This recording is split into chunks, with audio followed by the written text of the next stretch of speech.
නවතම video නරඹන්න Siyatha TV subscribe කරන්න. නවතම video දැමූ සැනින් එසැනින් දැනගන්න බෙල් බටන් එක ක්ලික් කරන්න.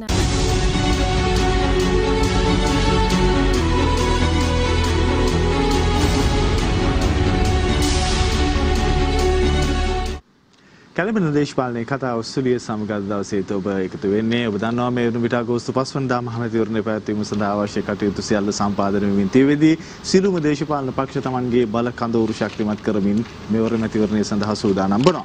නමුත් මෙවර මැතිවරණවල මීට පෙර පැවතුණු මැතිවරණවලට වඩා සෑහෙන වෙනස්කම් දකින්නට හැකියාව ලැබෙනවා. විශේෂයෙන් ප්‍රචාරණ යාන්ත්‍රණය තුළ සුවිශේෂ වෙනස්කම් අපට හඳුනා ගන්නට හැකියාව ලැබෙනවා.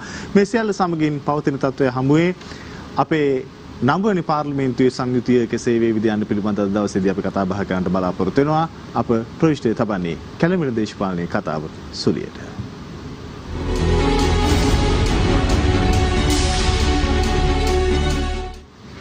අපි අද දවසේදී විශේෂයෙන්ම කතා කරන්න බලාපොරොත්තු වුණු මාතෘකාව කලින් මතක් කළා වගේම වත්මන් දේශපාලන තත්ත්වය හමුවේ නම්වැනි පාර්ලිමේන්තුවේ සංයුතිය කෙසේ වේවිද යන්න පිළිබඳව ඒ සඳහා අද දවසේදී ගෞරවයෙන් ආරාධනා කළා හිටපු නියෝජ්‍ය කතානායකවරයෙකු එමෙන්ම හිටපු රාජ්‍ය අමාත්‍යවරයෙකු මෙන්ම ශ්‍රී ලංකා පොදුජන නිදහස් පෙරමුණේ විධායක සභික තිරංග සුමතිපාල මහත්මයාට අද දවසේදී ආරාධනා කළා. අයිබෝන් කියලා ඔබතුමන් පිළිගන්නවා.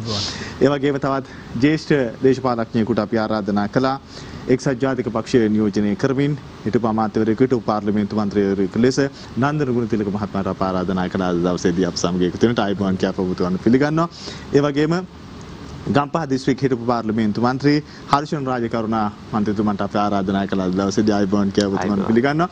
ඒ වගේම අද දවසේදී පොදුජන පෙරමුණ නියෝජනය කරමින් කළුතර දිස්ත්‍රික් අපේක්ෂක සංජීව දිරිමාන්න මහතාට අප ආරාධනා කළා. එතුමන් තවත් ඉතාමත් ස්වල්ප මොහොතකින් සංවාදයේ සමගින් එක් වේවි. එතෙක් අප සංවාදය ආරම්භ කරන්න බලාපොරොත්තු වෙන්නේ. සංවාදයට මුල පුරන්නට අප ආරාධනා කරනවා තිලංග සුමතිපාල මහත්මයාට වත්මන් දේශපාලන තත්ත්වයේ හම්බෙන්නේ නම්වෙනි පාර්ලිමේන්තුවේ සංයුතිය කෙසේ වේවිද කියලා. බොහොම ස්තුතියි. ප්‍රථමයෙන්ම සුලිය වැඩසටහනට ආරාධනා කිරීම ගැන මම ස්තුතිවන්ත වෙනවා.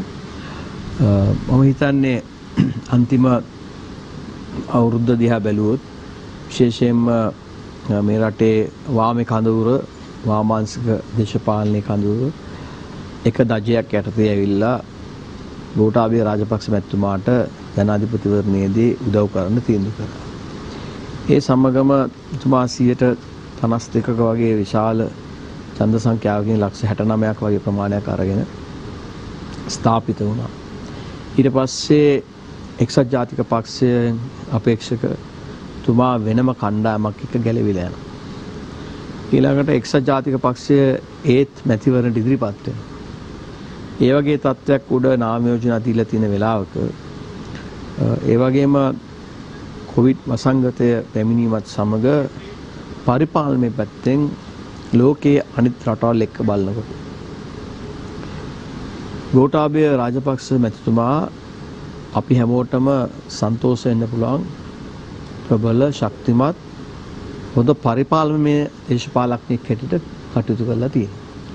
ඒ නිසාම අපි නියම් ගම් වලට ගියාම විශාල පැසසුමකට ලක් වෙමින් ගෞරවයට පාත්‍ර වෙමින් අතිගෞරව ගෝඨාභය රාජපක්ෂ මැතිතුමා ජනාධිපතිවරයා හැටියට විශාල ප්‍රසිද්ධියක් එහෙම නැත්නම් ප්‍රචලිතභාවයක් කැමැත්තක් තියෙන වෙලාව. ඒ වගේම වමේ දේශපාලන කඳවුරේ හැමෝගෙම නායකයා හදවතේ නායකයා මහින්ද රාජපක්ෂ මැතිතුමා.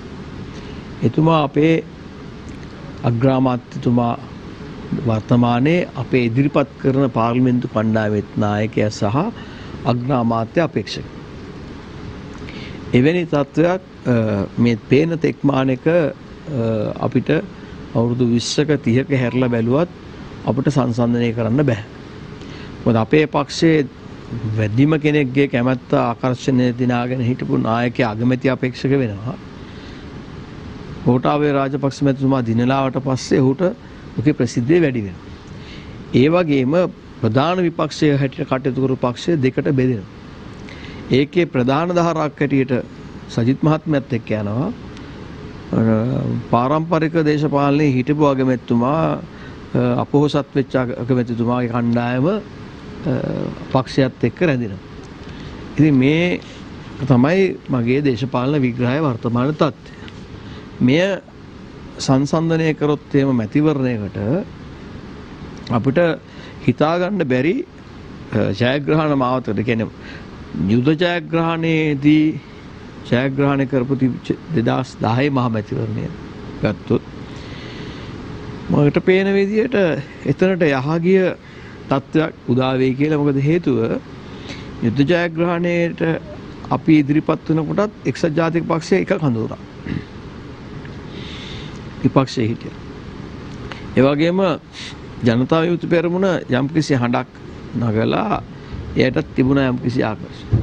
අද එතනින් විශාල වශයෙන් පසුබෑපු ජනතා විමුක්ති පෙරමුණක් ඒ වගේම ප්‍රධාන ධාරාවින් විපක්ෂයේ බෙදීමත් තුළ සහ වර්තමාන වැඩපිළිවෙල පිළිබඳ විශාල කැමැත්තක් ජනාධිපතිතුමාට තියෙනකොට මිනිස්සු කල්පනා කරලා බලනවා මෛත්‍රීපාල සිරිසේන මැතිතුමා සහ රනිල් වික්‍රමසිංහ කිව්වා මේක ඒ සුසංයෝගයක් නෑනේ. විසංයෝගයක්. ඒකෙන් ඈත් වුණා. ඒ කියන්නේ ප්‍රාර්ථනාවන් දෙකක්. තවත් විනාඩියක් තියෙනවා. ඒ වගේම කලින් බැලුව චන්ද්‍රිකා මැතිණිය රනිල් වික්‍රමසිංහ මහත්තයා ගත්තත් ඒකත් සාර්ථක නෑ. ඒකත් ෆේල්. එතකොට මිනිස්සු කල්පනා කරන බැරි වෙලා හරි සජිත් මහත්තයා ගිය ගමනේ ගිහිලා සජිත් ජනපති රනිල් අගමැති ගිය මොකක්කෝ වාසනාවකට ඒක සිද්ධ වුණේ නැහැ. නැත්තම් මේ රට සුන්නත් දූලි වෙලා යන රනිල් වික්‍රමසිංහ මහත්මයා අගමැති කියන සංයෝදය ආපු වෙලාව. නිසා මම හිතනවා මේ මැතිවරණය පැහැදිලිවම අතිවිශාල විශිෂ්ට ජයක්. ඉතිහාසයේ නොවිච්ච ජයක් ශ්‍රී ලංකා නිදහස් පොදුජන පෙරමුණ පොහොට්ටු ලකුණෙන් ලබා ගන්න. ඒක සංසන්දනය කරන්න පුළුවන් වෙන්නේ යුද ජයග්‍රහණයේදී පසු 2010 මහ මැතිවරණට යහගිය ජයග්‍රහණය කියලා වගේ අදහස. මේ වෙනකොට විශේෂයෙන්ම දුරබැහැරක සිට තමයි පැමිණි ආයිබෝන් කියලා පිළිගන්නවා සංජීව සංවාදයට. දැන් තිලංග සුමතිපාල මහත්මයා විශේෂයෙන්ම සංවාදයට මුලපුරමින් මතු කරපු අදහස් තමයි ජනාධිපතිවරයාගේ ජනාධිපතිවරණයට පෙර තිබුණු ජනප්‍රියතාවය තවත් ඉහළට ගිහිල්ලා හදවතේ නායකයා අග්‍රාමාත්‍යතුමත් එක්ක තමයි මේ මැතිවරණයට යන්නේ. ඒ වගේම දැන් විපක්ෂය දෙකඩ වෙලා තියෙන්නේ. ඒකත් එක්ක විශේෂයෙන් එක්සත් ජාතික පක්ෂයට නැගිටීම අපහසුයි කියන කාරණා ඔබතුමන්ට අවස්ථාව තිබුණා ප්‍රතියෝජන කරන්න. ඔව්. ඒක මගේ අදහස. බොහොම ස්තුතියි මේ අවස්ථාවට ආරාධනය කරාට. පළමු සියත රූපවාහිනිය ආයතනයට මගේ පක්ෂයෙන් ස්තුතිය ප්‍රකාශ කරනවා. එක්සත් ජාතික පක්ෂය කියලා කියන්නේ මේ රටේ මහා සංස්කෘතියක්. මේ එක්සත් ජාතික පක්ෂය මේ 47 ඉඳලා මේ දක්වා පැවතිච්ච සමස්ත කාලයේ ආසන්න වශයෙන් දෙකෙන් බංගොඩ ආසන්න කාලයක් රට පාලනය කරපු පක්ෂයක්. ඒ විසින් මේ මහා සමාජයට එක්සත් ජාතික පක්ෂයේ මහා සංස්කෘතිය විසින් දායාද කරන ලද වටිනාකම් බොහොමයි. අපි ගල්ඔය ව්‍යාපාරයේ ඉඳලා පටන් ගත්තොත් මේ දක්වා සියලුම අවසාන අධිවේගී මාර්ග කිලෝමීටර් 300 ගාන ඉදි කිරීම දක්වා ආරම්භ කිරීම සමහර ඒවා දක්වා මේ දැවැන්ත සංවර්ධන යෝජනා ක්‍රම සහ අනෙත් සෑම ක්ෂේත්‍රයකම බොහොම රැඩිකල් ප්‍රවේශයන් අරගත්ත ව්‍යාපාරයක් විදිහට අපි දන්නා අවස්ථා ගණනාවකදීම දැන් අපි උදාහරණයක් ගත්තොත් 1947න් පස්සේ ලොකු වෙනස්කමක් කරපු අවස්ථාවක් තමයි රටේ ආර්ථිකමය වශයෙන් විවෘත ආර්ථිකය හඳුන්වලා දෙන එක. ඒ වගේම එතනින් එහාට යුද කාලයෙන් පස්සේ යුද වකවානුවෙන් පස්සේ නැවත එක්සත් ජාතික පක්ෂය බලයට පත් වුණාට පස්සේ ලෝකයේ තියෙන නව ප්‍රවණතා ඉතා හොඳින් අවබෝධ කොට ගැනීමෙන් සහ ඒවා අවශෝෂණය කර ගැනීමෙන් රට අලුත් සංවර්ධන මාවතකට යොමු කරන්න එක්සත් ජාතික පක්ෂය කටයුතු කරනවා. ඉතින් මේ සමස්තය එක්ක බැඳිච්ච සාම්ප්‍රදායික එක්සත් ජාතික පක්ෂයන් අති විශාල ප්‍රමාණයක් මේ රටේ ඉන්නවා. දසලක්ෂ වලින් කියන්න පුළුවන් ප්‍රමාණයක් ඉන්නවා. ඉතින් අපි විශ්වාස කරනවා එක්සත් ජාතික පක්ෂය මේ මැතිවරණයට ඉදිරිපත් වෙන්නේ අවසාන මොහොතේ ඇතිවෙච්ච බෙදීමට පසුව එක්සත් ජාතික පක්ෂයේ මහා සම්ප්‍රදාය, ඒ මහා සංස්කෘතිය මේ රටට අවශ්‍යයි. මේ රටේ ජනතාවට අවශ්‍යයි. ඒ ජනතාව බලාපොරොත්තු වෙන එක්සත් ජාතික පක්ෂයේ බලයක්, අනාගත බලයක්. ඉතින් ඒක අපි ඒ ආකාරයෙන් මිශ්‍ර කරන්න පුළුවන් කියන විශ්වාසය ඇතුව අපි ඉදිරිපත් වෙලා ඉන්නේ දිනන්න. එක්සත් ජාතික පක්ෂය දිනනවා කියන විශ්වාසය ඇතුව අපි අපේ මුළු ශක්තිය යොදවනවා ඒ මහා පොළොවේ තැන්පත් වෙලා තියෙන ඒ මහා සම්ප්‍රදාය, මහා සංස්කෘතිය හරහා නැවත මේ රටේ ආණ්ඩුවක් පිටවන්න. ඉතින් දැන් මේ මොහොත වෙනකොට අපි මම විශ්වාස කරනවා මෙන්න මෙහෙම ඔව් ලක්ෂ 69ක ඡන්ද ප්‍රමාණයක් ගෝඨාභය රාජපක්ෂ මැතිතුමා අරගෙන ජනාධිපතිවරණ නොවැම්බර් මාසයේ ජයග්‍රහණය කරා තමයි. හැබැයි එතෙන් සිට දැන් මාස 8කට පොඩ්ඩක් වැඩි කාලයක් ගත වෙලා තියෙනවා. ඒ ගත වෙච්ච කාලේ එතුමා දැන් එක්සත් ජාතික පක්ෂය ආණ්ඩු බලය බාර දුන්නා.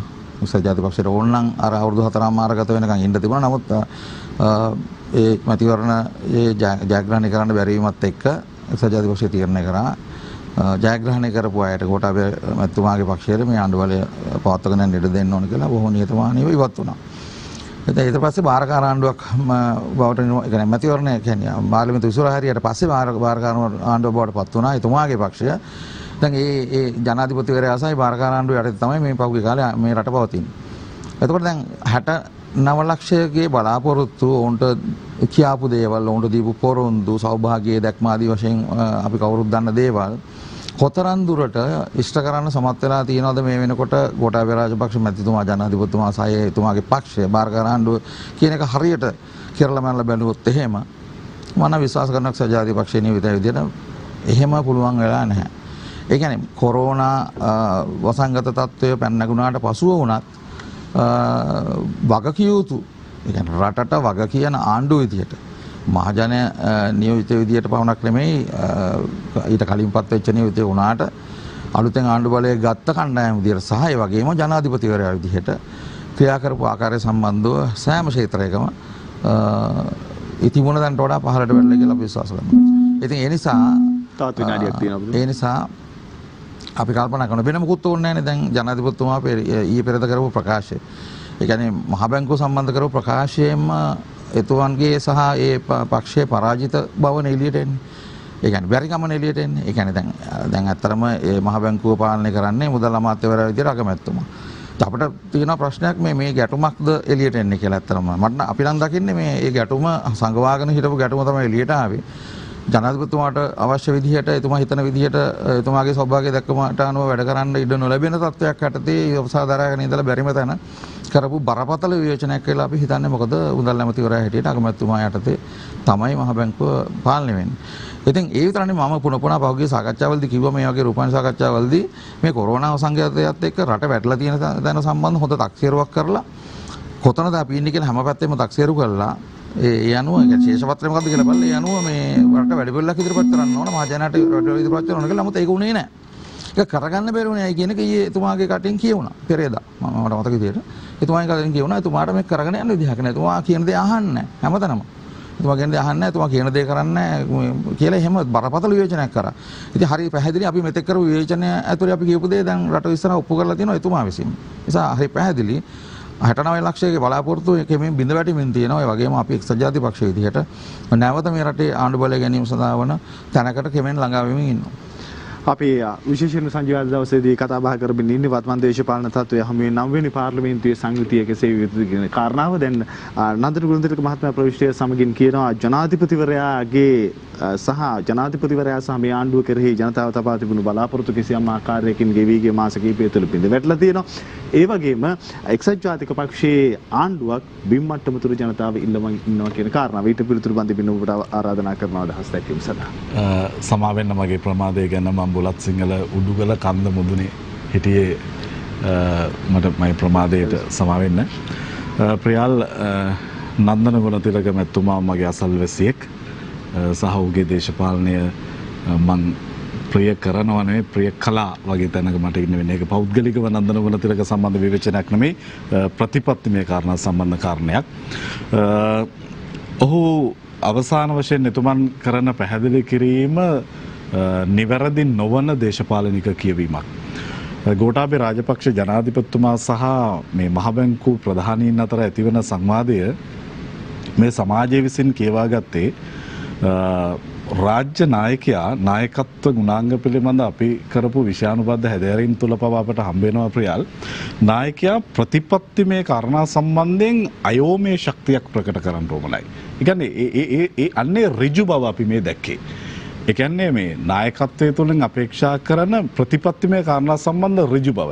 ඒ වගේම නායකයෙක් සාමාන්‍ය දෛනික මානව සම්බන්ධතාවය තුල ඊටාම මෘදු මිනිසෙක් වෙන්න ඕනේ. ඒක තමයි නායකත්වයේ පිළිබඳව විශ්ව සම්මත න්‍යායන් විදිහට අපි බාරගන්නේ.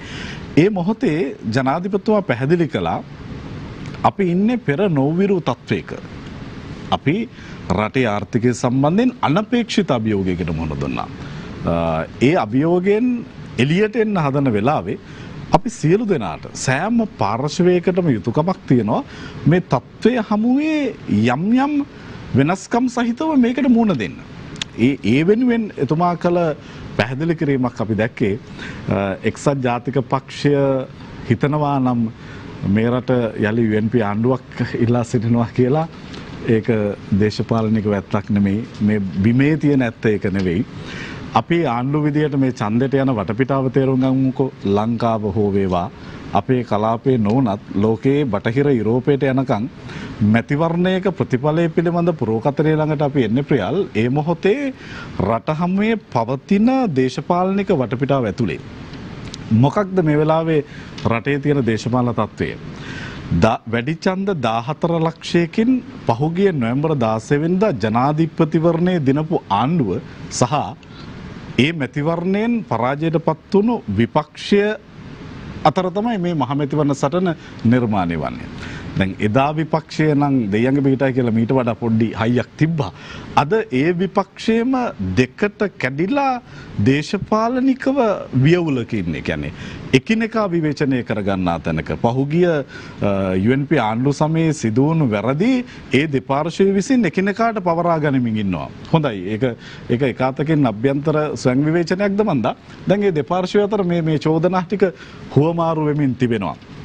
ඒ වගේම ආණ්ඩු බලය ලබා ගැනීමෙන් පස්සේ අපි ක්‍රියා කළ විදිහ රාජ්‍ය නායකයා විදියට ගෝඨාභය රාජපක්ෂ ජනාධිපතිතුමාගේ ක්‍රියාපිළිවෙත ඔහු ඊටාම පිරිසිදු විදිහට ඒ වගේම අර නූතන සමාජයේ රාජ්‍ය නායකත්වයෙන් මේ මෑතක ඉඳලා මොකක්ද සරල බවක් අපේක්ෂා කරන්න පටන් ගත්තා. ඒක ප්‍රියල් මේ අපිට මතක අපි පුංචි කාලේ රාජ්‍ය නායකත්වයේ තුලින් සරල බවක් ජන සමාජය ඉල්ලා සිටි බවක් මට මතක නැහැ. නමුත් නූතන සමාජයේ වෙන්නක් ඉල්ලා සිටිනවා. ඊටාම මනවින් අන්නේ මහජන අපේක්ෂාව සමග සමපාතයි ගෝඨාභය රාජපක්ෂ ජනාධිපතිතුමාගේ නායකත්ව චර්යාවන්. එතුමා ඇත්තටම මේ රටේ ජාතික ආර්ථිකයට බරක් නොවි රට පාලනය කරනවා ජනාධිපතිවරයා විදිහට. මෛත්‍රීපාල ජනාධිපතිතුමත් එකාතකින් මේ සම්බන්ධයෙන් උත්සාහ කරන්න හැදුවා. හැබැයි ප්‍රායෝගිකව ඒක උනේ නැහැ හෝ කලේ නැහැ. මම දන්නේ නැහැ මොකක්ද උනේ කියන්න. එවන්නක් උනේ නැහැ රට ඇතුලේ.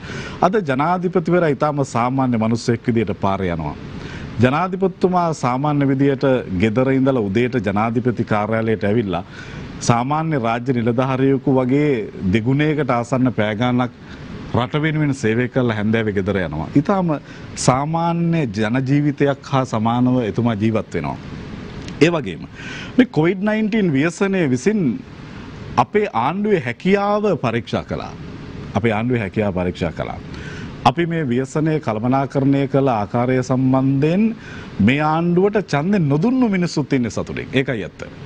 ඒ කියන්නේ ගිය පාර නොවැම්බර් 16 වෙනිදා ගෝඨාභය මහත්තයාට ඡන්දයක් දෙන්න බැරි වෙච්ච මිනිස්සු එදා ඒ මොහොතේ මේ මල්වට්ටියට අත තියන්න බැරි වීම පිළිබඳ අද ඉන්නේ වේදනාවක. ඒ නිසා ඔවුන් සූදානමින් ඉන්නවා මේ මොහොත කළමනාකරණය කළ ආකාරය තුල දැක්ක ප්‍රශස්ත රාජ්‍ය නායකත්ව ලක්ෂණවලට අගෝස්තු 5 වෙනිදා ගරු කරන්න. අපි මේ තත්ත්වය කළමනාකරණය කිරීමේදී රෝගීන් අඳුනා ගැනීම ඉඳලා ඒ අයට ප්‍රතිකාර කිරීම දක්වා අලුතෙන් අපි COVID-19 ව්‍යසනයේ ඒ රෝගීන්ට ප්‍රතිකාර කරන්න රෝහල් 27ක පහසුකම් ඇදුවා. ඒ සියලු දෙනා සම්බන්ධයෙන් අත්‍යවශ්‍ය සියලු සෞඛ්‍ය පහසුකම් සැපෙව්වා.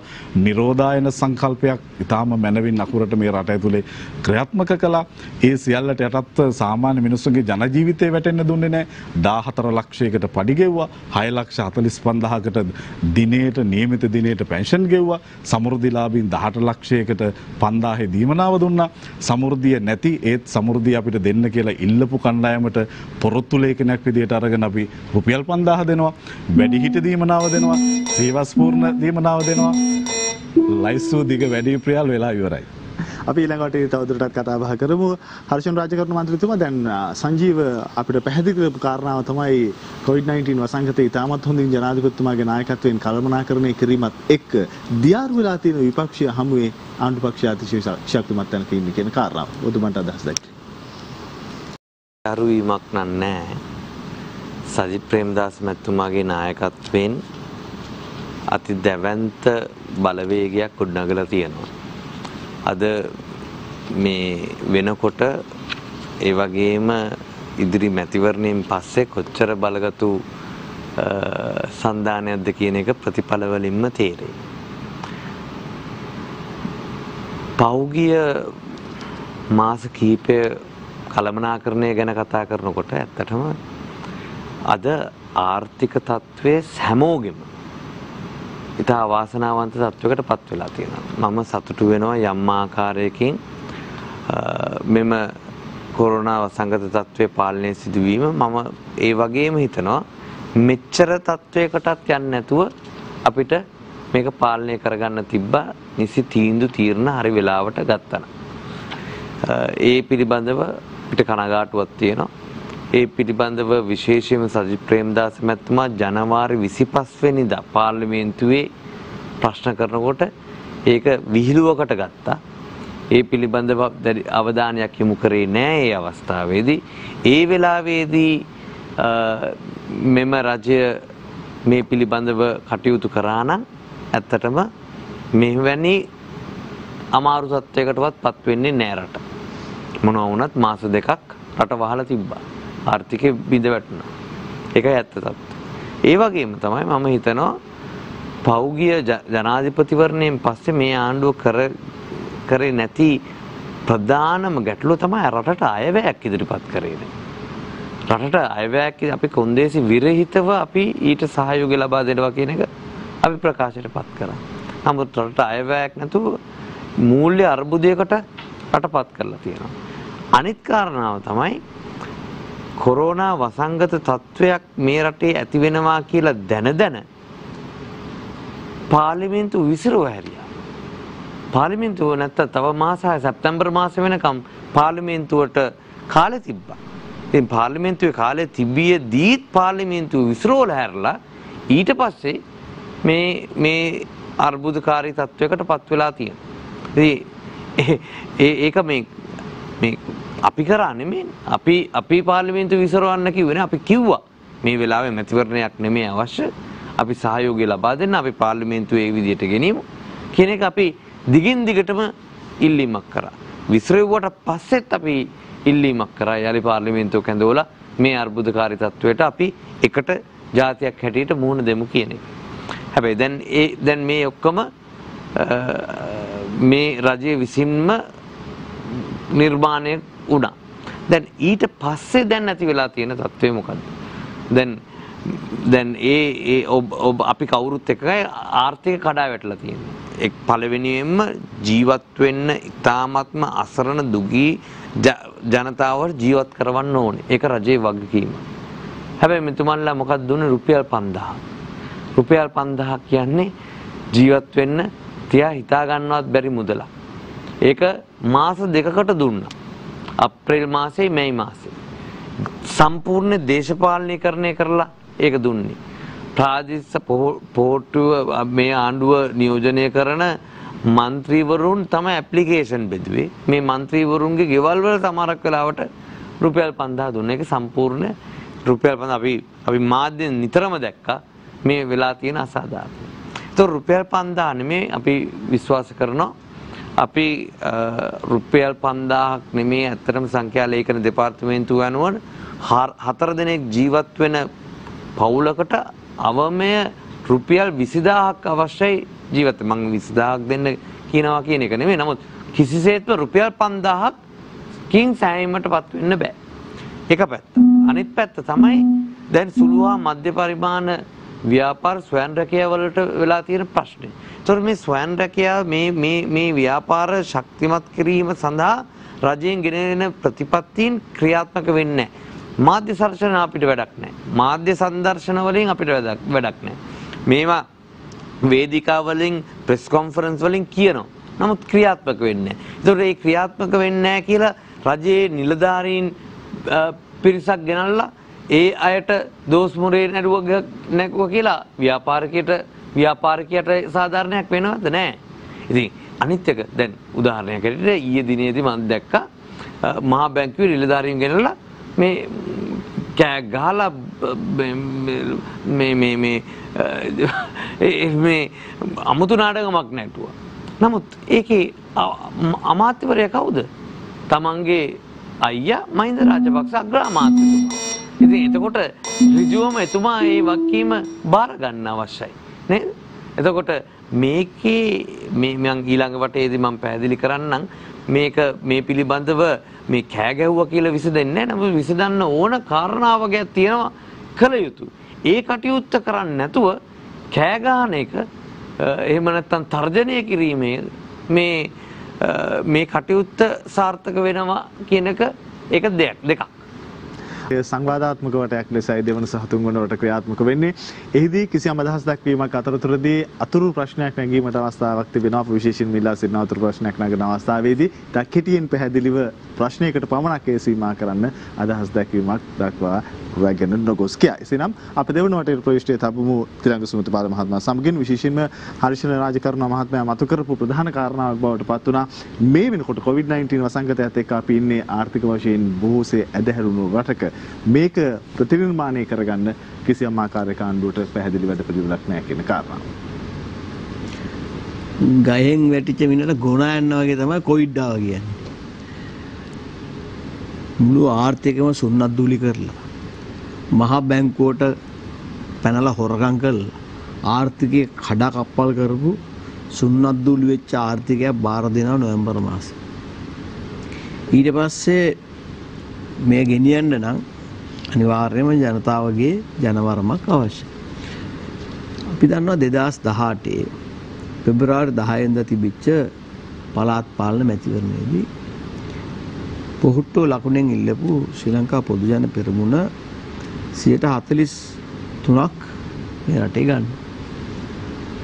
එක්සත් ජාතික පක්ෂය ගන්නේ 29%කට වඩා අඩු ප්‍රමාණයක්.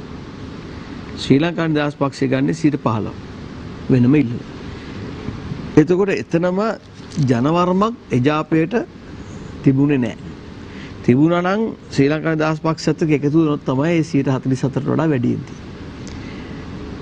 ඊට පස්සේ එන පළවෙනි මැතිවරණයේදී ජනාධිපතිතුමා හැටියට 52ක් ගෝඨාභය ගත්තට පස්සේ එතනත් ජනවරමක් නැහැ. ඒතර ජනතාවගේ වරමක් නැතුව පාර්ලිමේන්තුවට යෑමේ හැකියාවක් නැහැ. අනිත් එක ගෝඨාභය රාජපක්ෂ මැතිතුමාගේ මැතිවරණ ප්‍රකාශනයේ පැහැදිලිව සඳහන් කරලා තිනවා ලැබෙන පළවෙනි අවස්ථාවේදී පාර්ලිමේන්තු විසිරව ඇර ජනතාවට ඒ ප්‍රජාතන්ත්‍රවාදී අයිතිය ලබා දෙනවා කියලා. ඒ නිසා එතුමා මාර්තු පළවෙනිදෙන් පස්සේ අවුරුදු 4 පිරෙනවා. අම්බෙච් පළවෙනි අවස්ථාවේ විසිරව හැරියේ මේ පාර්ලිමේන්තුවට යන්න පුළුවන් කමක් නැහැ. බහුතරයක් නැති රජයක් බහුතර මන්ත්‍රී ප්‍රමාණය ඉන්නේ රනිල් වික්‍රමසිංහ මහත්තයාගේ පැත්තෙන් ඒත් බෙදීමක් මහින්ද රාජපක්ෂ මැතිතුමාට 113ක් නැහැ. එතකොට කොහොමද යන්නේ? මේ විසිරුව හැරලා ජන අත අධිකරණයට යන්න ඕනේ. ඒකේ කොරෝනා එකේ කිසිම සම්බන්ධයක් නැහැ. හැබැයි කොරෝනා ව්‍යසනය එනකොට වැටිච්ච ආර්ථිකයේදී අපිට මාස 4කට අයවැයක් අතුරු අයවැයක් සම්මත කරලා ගියා. හොඳටම UMP එක දන්නවා ආණ්ඩුව පරදිනවා කියලා. එක්සත් ජාතික පක්ෂයේ විශ්වාසයක් තිබුණා නම් ඔක්තෝබර් මාසේ ගිය අවුරුද්දේ සම්මුතිය තමයි දෙසැම්බර් 31 වෙනිදා ඉඳන් බලේ ඉන්නවා නම් ආණ්ඩුවක් පහසුවෙන්ම නොවැම්බර් 16 වෙනිදා ඉස්සෙල්ලා අයවැයක් සම්මත කරගන්න තිබ්බා 2020ට. ඇයි ඒක අතුරු අයවැයක් කරේ මාස 4කට? දැන් බලේ ඉන්නවා නම් අපි මැයි මාසේ ජූනි මාසේ වෙනකොට හැම අමාත්‍යාංශයකම කතා කරලා සැප්තැම්බර් මාසේ අපි ඒක සභාගත කරලා ඔක්තෝබර් මාසේ වෙනකොට අපිට අනුමත කරගන්න තිබ්බා. ඒක නිසා 2020 සමස්ත අයවැයක් සම්මත කරගන්න තිබුණේ නැත්නම් ඒක 2019 රජයේ පළවෙනි වගකීම පැහැරලා තියෙනවා. දෙවැනි එක අතුරු සම්මතයකට ඉදිරිපත් කළා තියෙන අවස්ථාවක අප්‍රේල් 30 වෙනකන් ආණ්ඩු බලය තියෙනවා නම් ආණ්ඩුවේ පරිපාලනය වශයෙන් වේදන් කිරීමේ හැකියාව තියෙනවා නම් මාර්තු 2 වෙනිදා අපි විසිරවාරනවා නම් ඒ බලයේ විධායකයට ඒ මාස 3ක කාලයක් තියෙනවා නම් පළවෙනි මැතිවරණයෙන් පසු පාර්ලිමේන්තුව රැස්වෙච්ච දවසේ ඉඳන් එතන අවශ්‍යතාවයක් නැහැ අයවැයක දෙවෙනි අතුරු අයවැයක් ගේන්න. යම් කිසි විදිහට විපක්ෂයෙන් කියනවා නම් සමස්ත අයවැයක් ගේන්න තිබ්බා කියලා. ඒ සමස්ත අයවැයක් ගේන්න නම් අපිට ජනවරමකින් පස්සේ තමයි ගේන්න. මම එහෙම කියන්නේ දැන් තියෙන අයවැයේ මාස 4ක් ගත කරලා. ඒ අතුරු අයවැය පාවිච්චි කරමින් ඉන්න වෙලාවක සෞභාග්‍ය දැක්ම ක්‍රියාත්මක කිරීමට නම් පාර්ලිමේන්තුවේ පැහැදිලි ස්ථාවර භාවයක් ආණ්ඩුවට තියෙනවා. ඒක ඇහැට පෙනිපෙනි සම්මුතියකට යන්න කියන්නේ ජනතාව කැමති ගෝඨාභය මැතිතුමාගෙන් සහ මහින්ද රාජපක්ෂ අගමැතිතුමාගෙන් සමන්විත ශක්තිමත් ආණ්ඩුවකට ඒ ලැබෙන ජනවර්මත් එක්ක තමයි අපි අයවැයකට යන්න ඕනේ. දැන් ඒක නිසා මෙතන අයවැය සහ මේ වර්තමානයේ තියෙන තත්ත්වයේ මූල්‍යමය තත්ත්වය පරස්පරයි. ඒ දෙක කිසිම හේතුවක් නැහැ සංසද. ඊළඟට එතුමා ඊටාම දක්ෂ විදියට ජනතුමා මේ රට පාලනය කරා. මේ රජයේ සේවකයන්ට නැත්තම් මහ බැංකුවේ ප්‍රශ්නයක් අහනවා. ඕගොල්ලෝ තමයි මේක මේ කඩා පැනලා හොරකම් කරනකොට බලේ හිටියේ. දැන් මේ අහිංසක මිනිස්සුන්ට අමාරුයි. බදු ඉන්ට්‍රස්ට් රේට් එක පොලි අනුපාතය අඩු කරන්න. නම්‍යශීලී වෙන්න. බැංකු තිබිලා වැඩක් නැහැ රටක වැටෙන වෙලාවක අමාරු වැටිච්ච වෙලාවේ ජනතාවට සහනයක් දෙන්න පුළුවන් විශේෂයෙන්ම ලංකා බැංකුව සහ මහජන බැංකුව එකතු වෙලා ඒවට ක්‍රියාත්මක වුනේ නැත්තම් ඒක බොහොම සර්ව සාධාරණ ප්‍රගතිශීලී කඳවුර නියෝජනය කරන දේශපාලනයට තේරෙන භාෂාවක්. ඒක නිසා මේ බැංකු හැදුවේ ඇයි අපි?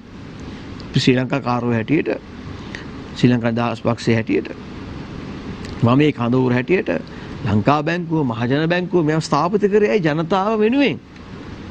ඉතින් තිබුණා ග්‍රීන් ලේස් බැංකුව ඔක්කොම සුද්ධෝන් කියලා බැංකුවනේ තිබුණේ.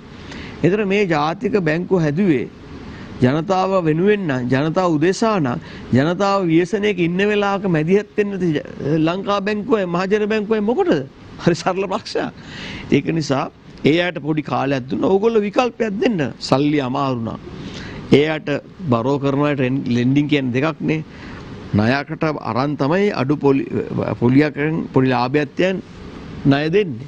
බැංකුවක් පවත්වගෙන යන්න බෑ 100%ට අරගෙන පොලියට 103ට දෙන්න බෑනේ. බැංකුවේ තියෙන වියදමක්. ඒ ගැන අදහසක් ඇති කරගෙන යම් යම් කොටස් වලට වෙන් කරලා පැහැදිලි සැලැස්මක් දෙන්න ඕනේ. ඉතින් මම හිතනවා විධායක ජනාධිපතිවරයෙක් හැටියට එතුමා ඉතා පැහැදිලිව මූල්‍යම තත්ත්වයේ ප්‍රධාන මූල්‍යම ආයතන වලට ජනතාවගේ සිතුම් පැතුම් එක්ක මෙහෙමයි වෙන්න ඕන කියලා කරපු උපදේශ ඉතාම අනර්ගයි. ඉතාම කාලෝචිතයි. අපි අදවතින්ම ස්තුතිවන්ත වෙන එතුමාට ගරු කරනවා. මේ වගේ නායකයෙක් තමයි මේ වගේ අහිංසක රටකට ඕනේ. පැහැදිලිව ඔබතුමන්ගේ අදහස් දැක්වීම විශේෂයෙන්ම මහ බැංකුව කොල්ල කාලා සුන්වෙච්ච ආර්ථිකයක් තමයි ඔබතුමන්ලා බාර දෙන එක්සත් ජාතික පක්ෂය හැටියට වර්තමාන ආණ්ඩුවට. එතන ඉඳලා පිටිපස්සට බලද්දිත් සැබෑ ජනවර්මක් එක්සත් ජාතික පක්ෂයට නැහැ. මේවට පිළිතුරු දෙමින් ඔබතුමන්ට අදහස් දක්වනවා. දැන් අර සාමාන්‍ය භාවිතයේදී ওই ගම්වල සහ මේ පාසල් අතර වලත් අපි පොඩි කාලෙත් මට මතකයි එහෙම කියනවා මේ අර මැක්කා කියලා. දැන් මහ බැංකුව සම්බන්ධව විනිශ්චය ලැබෙන්න ඕන අධිකරණය. මහ බැංකුවට සිද්ධ වුණේ මොකද්ද කියන එක විනිශ්චය ලැබෙන්න ඕන අධිකරණය. ඒ සම්බන්ධව ජනාධිපති කොමිසමක් පත් කරා. පාර්ලිමේන්තුවේ කාරක සභාවේ ගැන සාකච්ඡා කරා. ගැන නිර්දේශ ඉදිරිපත් කළා. දැන් නැවත ඒ සම්බන්ධව අධිකරණ ක්‍රියාමාර්ගයක් මේ වෙනකොට පවතිනවා. ඒතකොට දැන් තාම කවුද චුදිතය කියලා ඉල්දරව් වෙලා නැහැ. හැබැයි අපි කවුරුත් දන්න අර ප්‍රසිද්ධ ව්‍යවහාරික විගණන වාර්තාවේ කියනවා 2008 ඉඳලම මේ සිදුවීම් සිද්ධ වෙලා තියෙනවා කියලා. කවුරු කරත් මේක වැරදි. ඒ කියන්නේ ආයි කතා දෙකක් නැහැ. ඒතර මේ සම්බන්ධව කරපු මේ පරීක්ෂාවන් කිසිම එකකින් අවසාන වශයෙන් අහවල්ලු තමයි වරදකරුවන් කියලා මේ දක්වා ඉල්දර වෙලා නැහැ. මම ඔබට එකඟයි. හරි අපි අධිකරණ තීන්දුවකට හිසනාමු. ඒක ඕකේ.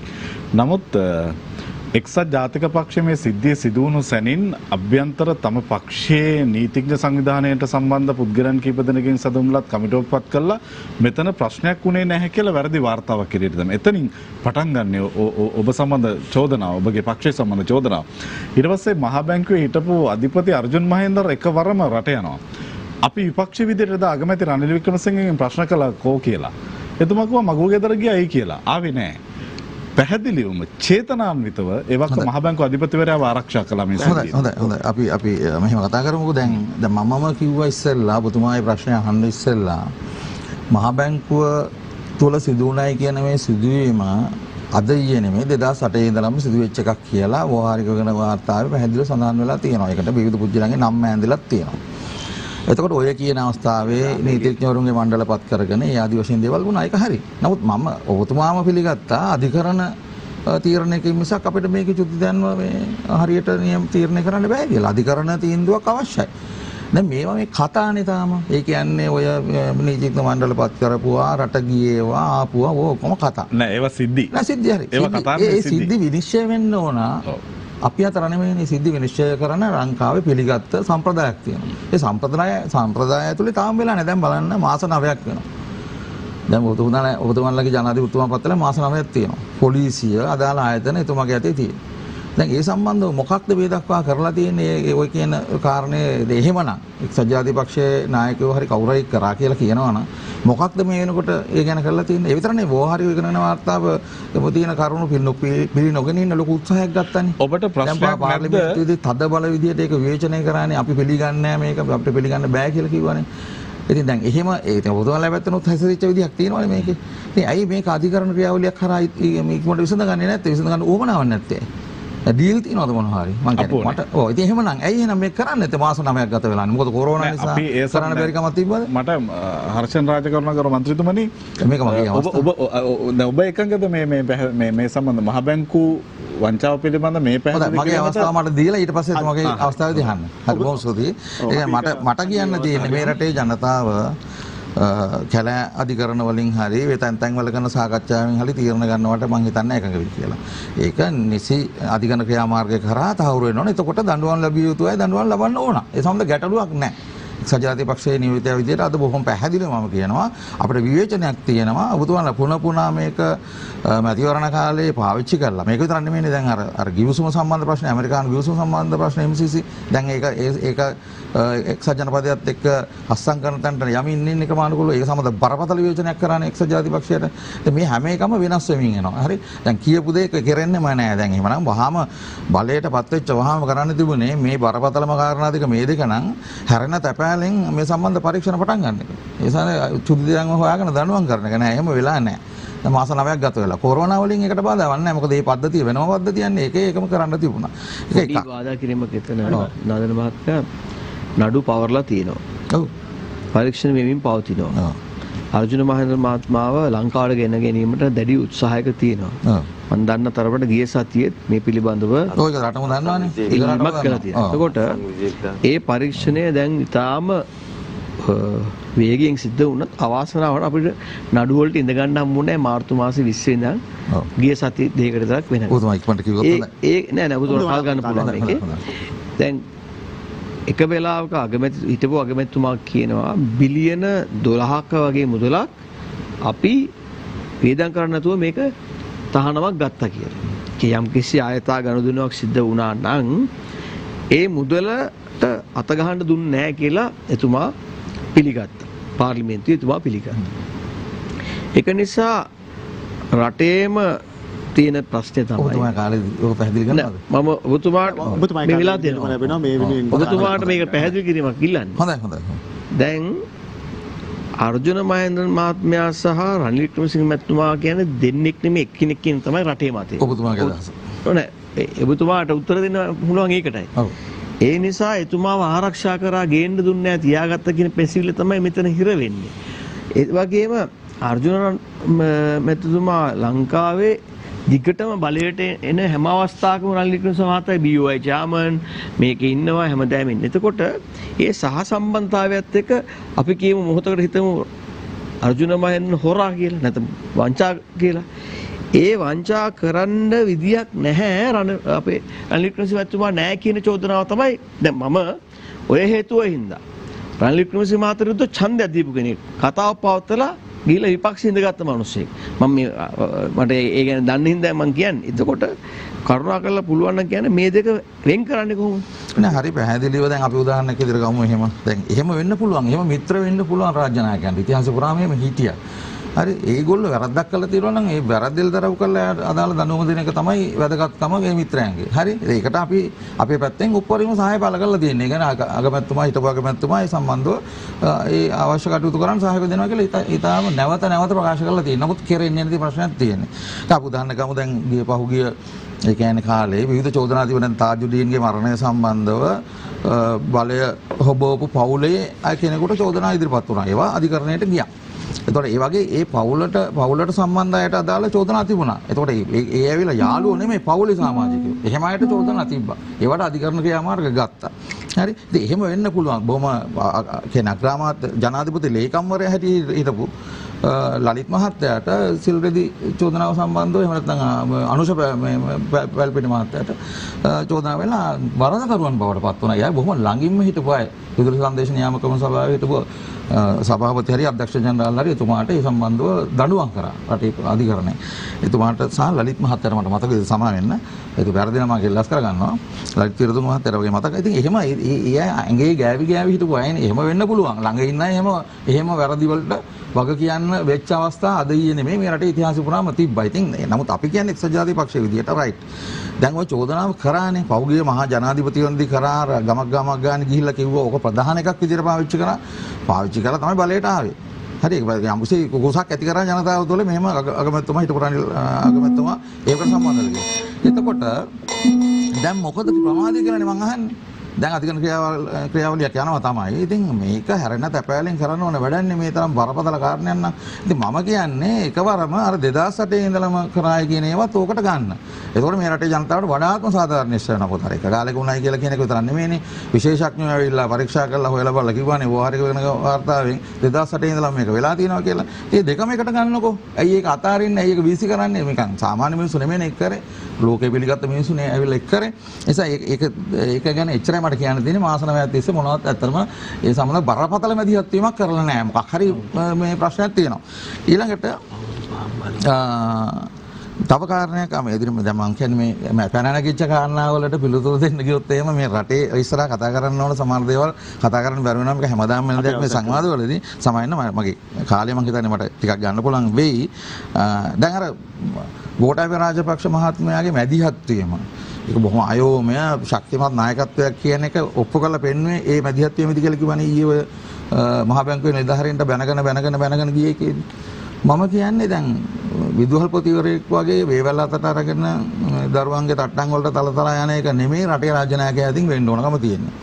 ඒතෝ මේක මේ මාධ්‍යත් තියාගෙන මුළු ලෝකෙටම පේන්න මොකක්ද මේක නාටකයක් රඟ දැක්වයි කියලා තමයි අපි හිතන්නේ. ඒක දුර්වලකම. නායකයෙකුට තමන්ගේ පාලනය කරගන්න බැහැ කියනකොට තමන්ගේ රාජ්‍ය පාලනය කරගන්න බැහැ කියනකොට තමන්ගේ රාජ්‍ය ආයතන ටික පාලනය කරගන්න බැහැ කියලා කියන්නේ තමන් කියන දෙයට අහුම්කම් දෙන්නේ නැහැ කියන්නේ තමන්ගේම සහෝදරයා වෙච්ච අගමැතිතුමා අතේ තියෙන මුදල් අමාත්‍යාංශය වගේ කියන්න ඕන මහ බැංකුව එතුමාම දාපු මහාචාර්ය ජයතිලක මැතිතුමා හරහා ක්‍රියාත්මක වෙන මේ ආයතනය පාලනය කරගන්න බැහැ කියන එක විසින් පෙන්වන්නේ මොකක්වත් නෙමෙයි මේ ජනාධිපතිතුමාගේ සහ මේ ආණ්ඩුවේ තියෙන බරපතල දුබලකම. ඒකට මොන තර්කයක් ගෙනවත් වැඩක් නැහැ. එතුමා විසින්ම ඊයේ කියාගත්තේ අපිට මේක තාම කරගන්න දෙන්නේ නැහැ මේ අපේ නිලධාරීන්. අපේ දේශපාලනඥයෝ මේකට ඉඩ දෙන්නේ නැහැ. මේක බරපතල ගැටුමක් යටි තිබුණා. නෑ බරපතල නෑ මේ ගැටුම තමයි ඉස්සරහට එන්නේ. ඔබතුමාගේ අදහසනේ මේ බරපතල ගැටුමක් තිබුණා. දැන් කස්ටම් එකට දැම්මනේ හමුදා කෙනෙක් ඒව දාන දුන්නේ නැහනේ. ඒ වගේ එහෙම තමයි. එහෙම ගැටුමක් තිබ්බා. නෑ කියන්න බෑ. කරපුවා ඔබතුමන්ට විනාඩි එකමාරක වැඩිපුර කාලයක් අපි ලබා දුන්නා ඒ සඳහා පිළිතුරු ලබා දෙන්නට. විශේෂයෙන්ම මේ මහ බැංකුව පිළිබඳ චෝදනාව දිගින් දිගටම අවසමින් මැතිවරණයට පාවිච්චි කරනවා ඇර එතනින් එහා වෙන දෙයක් නැහැ කියන කාරණාව එතුමාට මතු කරනවා. ඒ වගේම සංජීව දැන් මම තවත් අතුරු කාරණාවක් ඒකට එකතු කරනවා. දැන් MCC ගිවිසුම පිළිබඳ යටිත් සංවාදයක් ඉදිරියට එමින් තියෙනවා. ඇමරිකානු තානාපති කාර්යාලය විශේෂ නිවේදනයක් කරනවා අපි මැතිවරණ කාලයෙන් පස්සේ මේ ගිවිසුමට යන්නට බලාපොරොත්තු වෙනවා කියලා. ඒට පිළිතුරු දෙමින්ම ඔබට අදහස් දැක්වීම සඳහා ආරාධනා කරනවා. MCC ගිවිසුම සම්බන්ධව අපි දරන ලද මතය තමයි දිගින් දිගටම මේ රට විදේශීය රාජ්‍යයක් සමග හෝ සංවිධානයක් සමග හෝ එකඟතාවයකට එන්නේ නැහැ. මේ රටේ නිෂ්පාදන ආර්ථිකයට සහ මේ රටේ පුද්ගලයින්ට ඒ කියන්නේ පුරවැසියාට මේ රටේ ස්වෛරී භාවයට රාජ්‍යයේ බලය අතින් ඒ වගේම ආර්ථික ස්වාධීනත්වයට හානි වෙන කිසිදු එකඟතාවයකට ගෝඨාභය මහත්තයා ජනාධිපතිකම් කරනකම් මහින්ද මහත්තයා අගමැති කරනකම් මේ රට යන්නේ නැහැ. ගැන සැක හිතන්න එපා. සැකයක් සාමාන්‍ය මිනිස්සුන්ට ඇත්තේ නැහැ. නන්දන ගුණතිලක මැතිවරණේ මම අද උදේ පානදුරේ හිටියේ. ගෝඨාභය ජනාධිපතිතුමා මහ බැංකුවත් එක්ක කරපු සංවාදය ගැන බිම තියෙන මතය නෙවෙයි ඔබ කියන්නේ. මම කියන්නේ අනිවාර්යයෙන් සංජීව අතර ප්‍රශ්නයක් තියෙනවා. දැන් පෞගිය මැතිවරණයේදී MCC ගිවිසුම ගැන කතා කරනකොට ඔබතුමන්ලා ඒක පරිශීලනය කරලාද නැද්ද කියන එක මං හරියට දන්නේ නැහැ. නමුත් එතනදී වේදිකාවේදී පැහැදිලිව කිව්වේ මේ අපි මේක හොයලා බලලා සාකච්ඡා කරලා මේ පිළිබඳව එකඟතාවයකට එනවද නැද්ද කියන කතා නෙමෙයි. ඔබතුමන්ලා පැහැදිලිව මේක ඊළඟ දවසේම ආණ්ඩුව ගත්ත එක ඉරලා විසි කරන පණිවිඩය තමයි ජනතාවට ලබා දුන්නේ. හරිද? නරකම දේ. දැන් මේ මොකද්ද මේ අපි මේක වල වලට දෙන්නේ නැහැ කියලා මේ වංගු ගහන්නේ. නෑ වංගුවක් නෑ. වංගුවක් නෑ හර්ෂණ. මෙතන තියෙන්නේ දේශපාලන වේදිකාවේ කියන්නේ කතිකයක් අතින් කියවෙච්ච එකක් ගැන නෙවෙයි ආණ්ඩුවක් ඉදිරියට. නෙමෙයි ඔක්කොමලා කිව්වා. සමස්තය අපි දරපු මතය තමයි අකණ්ඩව අදටත් දරන්නේ. ඒක තමයි මම මුලින් කෙටියෙන් තැන් තුනකදී කිව්වේ. මේ සම්බන්ධව අපි ප්‍රතිපත්තිමය ප්‍රකාශයක් කරද්දී අපි මේක පැහැදිලි කරලා තියෙනවා. මුළු සමස්ත වේදිකාවල හැම එකම සියලුම කතිකයන් අංක 1ට කියපු කාරණයක් තමයි ඒ වෙලාවේ ජාතිවාදයේ ආගමවාදයේ අවසද්දී ඒකට අමුණල ගැට ගහලා සියලුම කතිකයන් බරපතල ප්‍රශ්න සංජීව දැන් මෙතනදී තියෙන පැහැදිලිතාවය තමයි දැන් ඇමරිකාවේ මතය දැන් ප්‍රකාශයට පත් කරලා තියෙනවානේ ඒගොල්ලන්ට ඕනේ MCC ගිවිසුම ලංකාවත් එක්ක අත්සන් කරගෙන යන්න. නමුත් දැන් මාස 9ක් වෙනවා මේ ආණ්ඩුවේ මතය කියන්නේ. ආණ්ඩුවේ මතය හරි පැහැදිලි. ආණ්ඩුවේ මතය ආණ්ඩුව අර මේ ඇවිල්ලා මේක පවෝදා විනාශ කරන්න ගියේ නෑ. විශේෂ කමිටුවක් පත් කරලා ඒ විශේෂ කමිටුවෙන් ගත්ත නිර්දේශ. ඒ නිර්දේශ ප්‍රකාරව ඒ ගිවිසුම ඉස්සරහට යන්න පුළුවන් කමක් නෑ. එකම ඒක ආණ්ඩු මතය නෙමෙයි. පොඩකින්. ඔව්. නෑ. ඒක ආණ්ඩු මතය නෙමෙයි. එන ආණ්ඩු මතය නම් ඔබතුමාලා පැහැදිලි එළියට ඇවිල්ලා කියන එහෙනම් මේක කරන්නේ නැහැ කියලා. පොඩක් කතා කරන්න දෙන්න. ඒක ආණ්ඩු මතය නෙමෙයි. ඔබතුමාගේ පෞද්ගලික මතය. නෑ. මේ ගිවිසුමේ හර්ෂණ මන්ත්‍රීතුමා කොටස් පැහැදිලිව දෙකක් තියෙනවා. එකක් තියෙනවා අර මේ ට්‍රාන්ස්පෝර්ටේෂන් වලට නැත්තම් කොළඹ අනිත් එක ලෑන්ඩ්. ඔව් සංවර්ධනයේදී වාහන පද්ධතියට බස් සහ ඒක ඇත්තටම හොඳ ව්‍යාපෘතියක්. මගේ අදහසක්. ඒක කිව්වේ නෑනේ මතය. නෑ පොඩකින් දැන්. එතකොට MCC ගිවිසුමේ ඒකේ කොටස් වලට ගැට ගහලා තියෙනවා නිකුත් අනිත් පනත්. එහෙම නැත්නම් අනිත් ගිවිසුම්. එතකොට මේ ගිවිසුම් අනුයුක්ත ගිවිසුම් අත්සන් කරන්න නැතුව මේක ක්‍රියාත්මක කරන්න බැහැ. නිසා සමස්ත දේ ගත්තම මේක ඉස්සරහට යන්න බෑ අපිට. ඒක ආණ්ඩුවේ මතය කියලා ප්‍රකාශ කරලා නැහැ. පැහැදිලිව ඔබතුමා කියන්න දැන් මෙතුමා කියනවා ආණ්ඩුවේ මතය මේක මෙතනින් එහාට ගෙනියන්නේ නැහැ කියන එක. ගෙනියන්නේ නැහැ. මේක මම ඔබතුමාගෙන් අහන්නේ. පැහැදිලි ලෙසම MCC ගිවිසුම සම්බන්ධයෙන් අපි දරපු මතය මම කියන්නේ මම අහන්නේ සාමාන්‍ය පොඩි ප්‍රශ්නයක් නේ. ඔව් නෑ කියන ප්‍රශ්නයක්. එච්චර සරල නැහැ හර්ෂණ මේක. දැන් මෙතුමාට සරල එක මෙතුමාට සරල නැහැ. රාජ්‍යතාව කියන්නකෝ දෙක එකක්. දැන් මේකේ ඔයගොල්ලෝ පක්ෂ දෙකේ හින්දාද? නැහැ. අපි අවස්ථාව දෙමු සර්. හරි මට දෙන්න.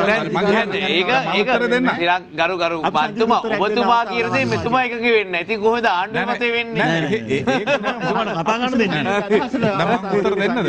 ඒකනේ වැඩි වෙන්නේ. එක තමයි රාජ්‍යතාන්ත්‍රික දේශපාලනය ගැන රාජකරු මන්ත්‍රීතුමා ඔබට අවබෝධයක් තියෙනවා. එතකොට මේක අපිට මේ සාමාන්‍ය ගමේ දේශපාලන වේදිකාවේ කරන සංවාදයක් ඇසුරෙන් නෙවෙයි. ඔබ ආණ්ඩුවක් විදියට මේ මිසිසි ගිවිසුම් පිළිබඳ කතිකාව යම් දුරකට අරන් ඇවිල්ලා තිබුණ මේක. අපි මේ ඊටාම පරිස්සම් සහගතව මේක ආපස්සට ගමන් කරමින් ඉන්නේ. මේ අපි ආපස්සට එන්න හැරෙනවා. අපිට එකවරම මේ පිළිබඳ තීන්දුව ගන්න බැරි තැන් වලට ඔබතුමාලා පටලවලා තියෙනවා මේ ප්‍රශ්නේ. ඒකෙන් ඔබට මිදෙන්න බෑ. ඔබ බය වෙන්න එපා. මම රටේ පුරවැසියට කියන්නේ ප්‍රභාකරන් සම්බන්ධ ප්‍රශ්න තිබත් අපි ඇමරිකාව කියන දේ කරන්න ගියේ නැහැ. අපි මේ රටේ පුරවැසියා විසින් ඉල්ලා සිටි කාරණා වෙනුවෙන් එදා මහින්ද ජනාධිපතිතුමා සහ ආරක්ෂක ලේකම්වරයා විදියට ගෝඨාභය මහත්තයා පෙනී සිටියා. අදත් ඒක විශ්වාස කරන්න. ඒක තමයි ඇත්ත తත්වේ. මම මේක ඔබට තේරෙන විදියට සරල කරගත්තොත් රාජ්‍යතාන්ත්‍රිකව ඇතිවෙච්ච කතා බහක් මේක රීකෝල් කරනවා කියන එක ඒ තරම්ම සරල නෑ. මං කිව්වේ හර්ෂනේ ඒක. ඒ කියන්නේ මෙතන කිව්ව කතාව වැරදි. නෑ මොහු තිලංග ඇමතුමාට එකඟ වීමක් කෙරෙහිවීමක් නෙමෙයි මම කියන්නේ න්‍යායක් මේ ලෝකේ තියෙන. මම කිව්වේ රාජ්‍යයන් දෙකක් අතර ඇතිවෙච්ච රාජ්‍යතාන්ත්‍රික කතාබහක් නැවත හැරවීම ඉතාම සරල නැහැ. ඔබතුමා ඔය තරම් බැරෑරුම් දෙයක් විදිහට කතා කරාට හරි සරලව උදේගම්මපිල මැතිතුමා කිව්වා මේකේ තුනෙන් දෙකක් විතර කිසි ප්‍රශ්නයක් නැහැ අපිට ක්‍රියාත්මක කරන්න පුළුවන්. ඒකට මාස ගන්න. ගම්මන්පිල මන්ත්‍රීතුමාට ඒ සම්බන්ධ එතුමාට විග්‍රහයක් ඇති. ඒක අපි නෑ එහෙමනේ. ඒක දේශපාලනය කියන්නේ එහෙම නෙවෙයි නන්දන මැතිතුමා. එහෙම ඒකාබද්ධතාවයක් නෑ ඒකාබද්ධතාවයක් තියෙනවා.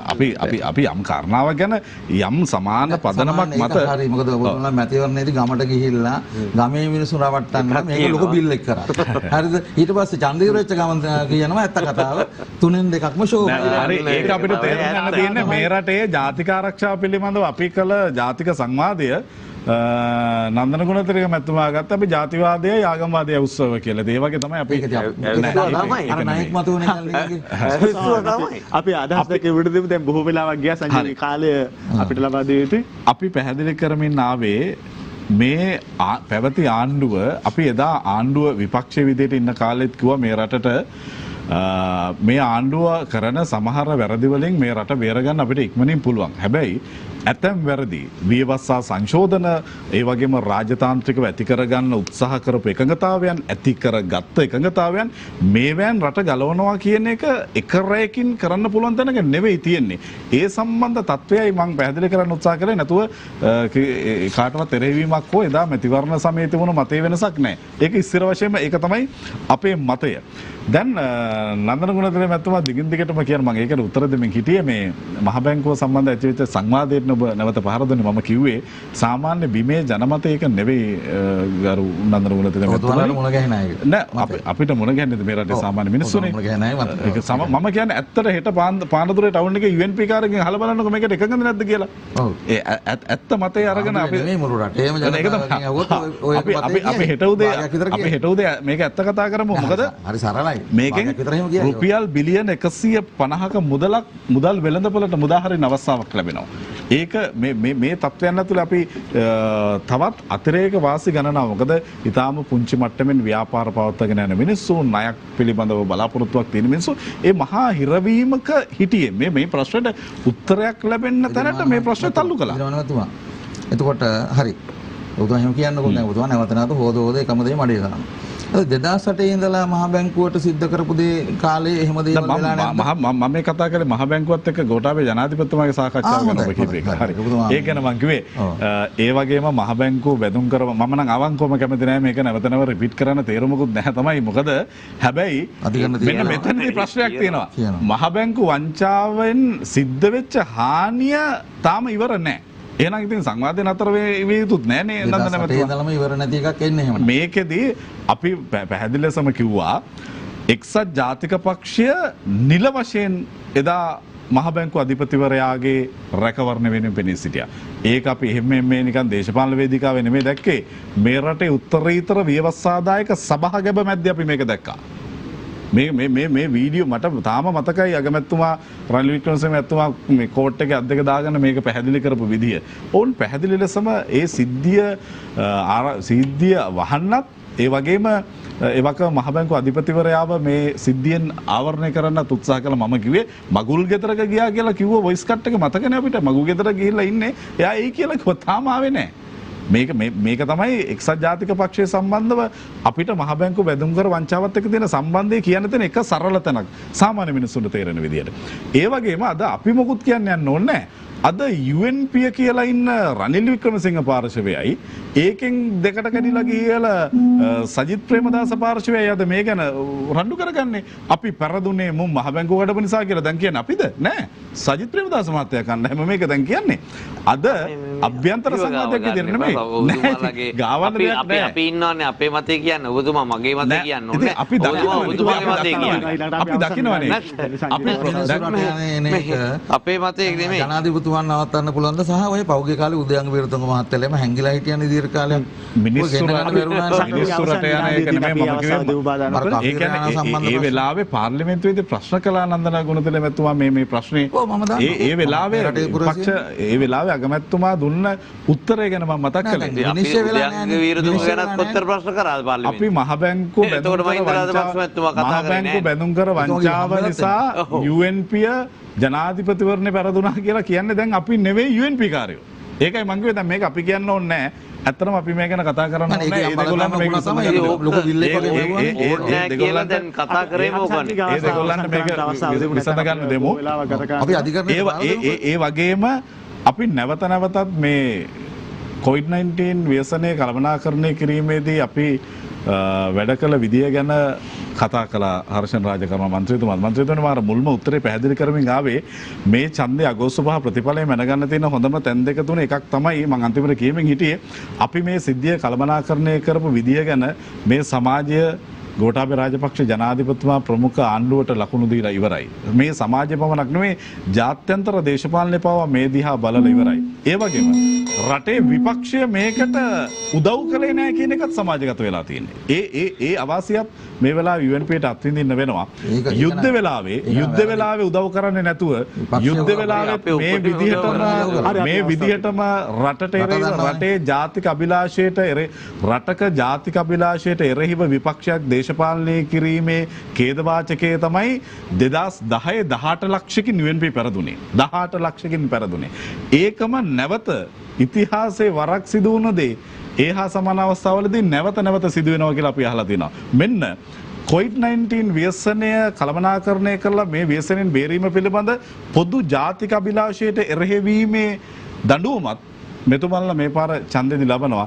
ඒ දඬුවමේ වේදනාව තව වැඩි වෙයි. මොකද කට්ටිය දැන් දෙකට කැඩිලා ඉන්නේ. පිටවල් ගාන ඒ කියන්නේ මේ වේදනාව දැනෙන විදිහ තවත් බරපතල වෙයි. මේ මැතිවරණයේදී අපිට මේ ඡන්දෙ දෙනන්න තියෙන වටපිටාව සහ අපි ජනාධිපතිවරණය දෙන්නලා ඒ උණුසුම ලංකාවේ සාමාන්‍යයෙන් ජනාධිපතිවරණයකින් පසු වෙන මහ ඡන්දය කියන එක ගැන ඓතිහාසික රිද්ම් එකක් තියෙන මේක දේශපාලනේ තේරෙන මිනිහෙකුට තේරෙනවා. ඒ සියල්ලට අමතරව අතිරේක වාසි සහගත තත්වයන් අපිට හැදිලා තියෙනවා.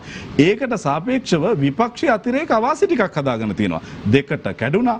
කොරෝනා ව්‍යසනයට ගල් ගහන්න ඇවිල්ලා එතනින් දැන් සමාජයෙන් චෝදනාවකට අහු වෙලා ඉන්නවා. මේ සියල්ල තුල එක්සත් ජාතික පක්ෂයත් එක්සත් ජාතික පක්ෂයෙන් කැඩිලා ගිය සජිත් ප්‍රේමදාස පාර්ශවයක් තියෙන අපිට වඩා ගොඩාක් ඇති. ඒකයි මම කතාව. අපි හර්ෂන් රාජකරණ ආනන්දතුමගේ ඔබතුමාට අවස්ථාවක් තිබෙනවා විශේෂයෙන්ම විශේෂයෙන් මත කරපු කාරණාව තමයි අවසන් භාගයේ තුර විශේෂයෙන් COVID-19 වසංගතයට රජය ක්‍රියා කරපු ආකාරය පිළිබඳව සලකා බලද්දී මල්වට්ටිය විපක්ෂය අත ගැහුවේ නැහැ කියන කාරණාව. ඉතා පැහැදිලිව විපක්ෂයක් හැටියට අපි සියලුම දෙනා සම්පූර්ණ සහයෝගය ලබා දුන්නා. අපි කොටින්ම කිව්වොතින් ආණ්ඩුවට විරුද්ධව වචනයක්වත් කතා කරේ නැහැ. දේශපාලනේ කරේම නැහැ. මෙතුමන්ලා තමයි ඒකේ දේශපාලනය කරේ. අර රුපියල් 5000 දෙනකොට මං කිව්වේ කරපු දේශපාලනේ. ඒ අන්න එතකොට කරා දේශපාලනේ. එළවලු එහෙමත් බෙදුවේ ඒ විදියට. ප්‍රාදේශ සභා මන්ත්‍රීවරුන් හරහා තමයි එළවලු බෙදන්නේ. ඉතින් මේක සම්පූර්ණ අන්තිම මැතිවරණයක් තියෙන වෙලාවට 4 ලක්ෂයක් ගොවියගෙන් ගත්තා කියලා දන්නේ. එතකොට මොකටද മന്ത്രിවරුන් හරහා බෙදන්නේ? ඔය ඉන්නවනේ රජයේ නිලධාරීන් හැම ගමකම. ගමේ අයට දෙන්න බැරිද? മന്ത്രിවරුන්ගේ බෙදුනොත් විතරද බෙදෙන්නේ? മന്ത്രിවරුන්ගේ බෙදනකොට විතරද බෙදෙන්නේ? ඒකින්ද එතනත් මේ කොරෝනා එකත් විකුණන් කෑවා. හරිද? කොරෝනා එකත් විකුණන් කෑවා. ඒකයි උනේ අර තොණ්ඩමන් මැතිතුමා මිය ගියාම ඒ මල ගෙදරත් විකුණන් කන්න ගියේ. අන්න ඒ වගේ තත්වයක් තමයි මේ තමුන්නාන්සලා මේ වෙලාවේ ඇති කරේ. මෙතුමන්ලා කතා කරන මේ අධිකරණ මේ හොරකම් ගැන. මම අපි පැහැදිලිව මෙතනදී මම දන්නවා නන්දර ගුණතිලක මැතිතුමා අපි ඔක්කොම එක මතේ ඉන්නේ. කවුරු හරි හොරකම් කරලා තියෙනවා බැඳුම් කරේ නෙමෙයි වෙන දේවල් වලදී හරි නීතිය ක්‍රියාත්මක කරන්න හැකි ඉක්මනින්. ඒ ගැන විවාදයක් නැහැ. හැබැයි ඒ එක්කම මේ අමතක කරගන්න එපා මේ අපිට තියෙන ප්‍රශ්නයක්. අපේ ආණ්ඩුවේ අපි ආණ්ඩු කරනකොට තිබ්බ ප්‍රශ්නයක් තමයි මේ නීතියේ තියෙන ප්‍රමාදය. අපි බලන් හිටියා මේ මොකද වුනේ කියලා පෞගිය කාලේ අපි කවුරුත් දැක්ක මගේ ආසනයේ තියෙන මල්වානේ මහා බංගලාවක් අයිතිකාරයක් නැති. කතෘ අඥා. හරිද? ඉතින් එතකොට ගම්පහ තියෙනවා මේ ඔරුතොට පාරේ තවත් බංගලාවක් අයිතිකාරයෝ නැති. ඒ වගේම තියෙනවා නඩු මේ ඉඩම් අරගෙන තියෙනවා දේශීයාච්චිගේ මැණික් මල්ලෙන් මේ මැණික් ටික මුදල් වලට හුවමාරු වෙලා ඉඩම් ගත්ත. හරිද? ඔව් නෑ රත්තරන් අස්සය කතාවක් නෙමෙයි මේවා මේ බොරුට කියන කතා නෙමෙයි. ඔබතුමා දන්නේ නැත්නම් කොයි ටිකද බොරුවට කියපු ටික? දම්පා තියෙන අර ගොඩනැගි කොයි ටික බංගලා ටික කොයි ටිකද බොරුවට කියපු ටික? කොයි ටිකද බොරුවට කියපු ටික? තමුන්නාන්සලා කියන කතාව නෑ මම කියන්නේ බොරුවට කියපු ටික කොයි ටිකද? අපි තියෙන ප්‍රශ්න වලට නීතිය ක්‍රියාත්මක වෙන්නේ නැති ප්‍රශ්නයක් තියෙනවා. හරිද? ඒකින්ද මට මේ බැඳුම් කරේ සිද්ධියේ වුණත් වැරද්දක් වුණා නම් ඒ වැරද්ද ඒකට නීතියත් හරියට ක්‍රියාත්මක වෙයිද නැද්ද කියන එකේ ගැටලුවක් මම පුරවැසියෙක් හැටියට තියෙනවා. මොකද අනිත් අර වැය වෙච්ච නැති දෙයක්. ඉතින් මේ නීතිය කාටත් එක හා සමානව ක්‍රියාත්මක විය යුතුයි කියලා මම පෞද්ගලිකව හිතනවා. නමුත් දැන් මේ වෙලාවේදී අපි බලන්න ඕනේ ජනතාවට සහනයක් ලබා දෙන්න. අපි කවුරුත් එකගයි ආණ්ඩු පක්ෂයත් එකගයි විපක්ෂයත් එකගයි අපි සහනයක් ලබා. දැන් අපි මේ මෙතුමන්ලා කියන මේ මොනවත් කරපු නැති ආණ්ඩුව බලන්නකෝ. අපි 2015 දී ආණ්ඩුව අරගත්ත විතර රුපියල් 10000ක් අපි වැඩි කරා රජයේ සේවකින්ගේ වැටුප. රුපියල් 10000ක් වැඩි කරලා අවුරුද්ද අන්තිමට තව 2500ක් වැඩි කරා 2019. මෙතුමන්ලා කියන ආණ්ඩුවට මේ තමන්ගේ වැටුප පරිත්‍යාග කරන්න කියලා. මේ අර මේ අසාධ්‍යම තත්ත්වයේ ඉන්න ජනතාවට කියනවා වැටුප පරිත්‍යාග කරන්න කියලා. විශ්‍රාමිකයින්ගේ අපි දීමනාව රුපියල් 3500කින් වැඩි කරා. මේ 2015 ජනවාරි. එතකොට 2020 දී අපි මුදලුත් වෙන් කරලා ඒ විශ්‍රාමික දීමනාවල් වැඩි කරන්න ඒ අවශ්‍ය මුදල් වෙන් කරලා තිබේ ඒවා සම්පූර්ණයෙන්ම නතර කරා. ඒක සම්පූර්ණයෙන් නතර කරා. අපි මන්ත්‍රීතුමනි දැන් පොඩි අතුරු කාරණාවක් විශේෂයෙන් තිරංගසූරිතුමාලා මහත්මයාට ඒ කාරණාව මතු කරා. දැන් ඒ සියල්ල සැලසුම් තිබිලත් ඇයි 2020 වෙනුවෙන් අයවැයක් ගේන්නේ නැතුව අතුරු සම්මත කිරුණා කියලා? මම මේ තව මේ කාරණා කීපයක් තියෙනවා ඔබතුමාගේ ප්‍රශ්නෙට මම උත්තර දෙන්න. අපි පෙට්‍රල් ලීටරයක් අඩු කරන රුපියල් 33කින්, දීසල් අඩු කරා 16කින්, භූමි තෙල් අඩු කරා 16කින්, ගෑස් ජනවාරි මාසේ විතරක් රුපියල් 300කින් අඩු කරා. ආණ්ඩුව අවසාන කාලේදී ගෑස් අඩු වෙලා තිබ්බයි රුපියල් 1200කින්. ඒ ඔක්කොම අපි කරා. අද ලෝක වෙළඳපොලේ බැරල් එකක් එදා 65ට තිබ්බ එක අද 25යි. ඒත් මේගොල්ලන් ඒ සහනේ ජනතාවට ලබා දෙන්නේ නැහැ. ගැබිණි කාන්තාවන් රුපියල් 2000ක් ගානේ මාස 10ක් දුන්නා. ඒව නතර කළා. සමෘද්ධිය අපි දෙගුණය කරා. වැඩිහිටි දීමනාව අපි දෙගුණය කරා. ඒවා කරලා නැහැ. අද මේ සුවවිරුවන් කියලා මේ සෞඛ්‍ය ශාස්ත්‍රයේ ඉන්න අයට ලබා දෙන්න අවශ්‍ය ඒ allowance ඒ දීමනා ටික සම්පූර්ණයෙන් නතර කරලා අද සෞඛ්‍ය ශාස්ත්‍රයේ හෙදියන් ඉන්නේ ස්ට්‍රයික් කර මහපාන. හරි මෙන්න මේ වගේ තත්වයක් තමයි අද උදා වෙලා තියෙන්නේ. ඔබ කිව්ව ප්‍රශ්නෙට මම උත්තරයක් දෙන්නම්. පෞගිය ජනාධිපතිවරණයට කලින් වඩාත් සදාචාරාත්මක දේ තමයි අලුතෙන් පත්වෙන ජනාධිපතිවරයාට අවස්ථාවක් ලබා දීම තමන්ගේ ආණ්ඩුවට ගැළපෙන තමන්ගේ ප්‍රතිපත්තීන් එක්ක අයවැයක් ඉදිරිපත් කරා. අපි ඒ අවස්ථාව සැලසුවා. ඒ අවස්ථාව සැලසුවා අපි මේ ගෝඨාභය රාජපක්ෂ මැතිතුමා ජයග්‍රහණය කරන්න කටයුතු කරේ නැහැ. අපි කටයුතු කරේ සජිත් ප්‍රේමදාස මැතිතුමා ජයග්‍රහණය කරන්න. එහෙනම් සජිත් ප්‍රේමදාස මැතිතුමාට එතුමාගේ හදන ආණ්ඩුවේ අයවැයක් ඉදිරිපත් කරන්න ඕනේ. ගෝඨාභය රාජපක්ෂ මැතිතුමා ඒ ආණ්ඩුවේ අගමැති වෙන්න ඉති කවුද? මොකද්ද? ඒ සජිත් ප්‍රේමදාස මහත්තයා හදන්න ගියා. ඒක සජිත් ප්‍රේමදාස මැතිතුමා පාර්ලිමේන්තු මන්ත්‍රී කණ්ඩායමත් එක්ක සාකච්ඡා කරලා වැඩි කැමැත්තක් තියෙන ඒ ගිවිසුමේ රනිල් වික්‍රමසිංහ මහත්තයා ඔබතුමන්ලාගේ නායකයා තමයි අනවශ්‍ය විතර ව්‍යවස්ථා විරෝධීව හොරෙන් අගමැති කෙනෙක් පත් කරේ. අපි එහෙම කරන්නේ නැහැ කරුමා. කිසිම ගිවිසුමක් තිබෙන්නේ නැහැ. ගිවිසුමක් තිබෙන්නේ නැහැ. කිසිම කාත් එක්කවත් කිසිම ගිවිසුමක් තිබෙන්නේ නැහැ. කියන්නේ රනිල් වික්‍රමසිංහ මහත්තයා අගමැති කරනවා සජිත් ජනාධිපතිතුමා කියලා ගිවිසුමක් දෙන්නේ නැහැ. ඒක රනිත් කවුද? ඒ ඔබතුමන්ලා හැදුවේ ඒක කියන්න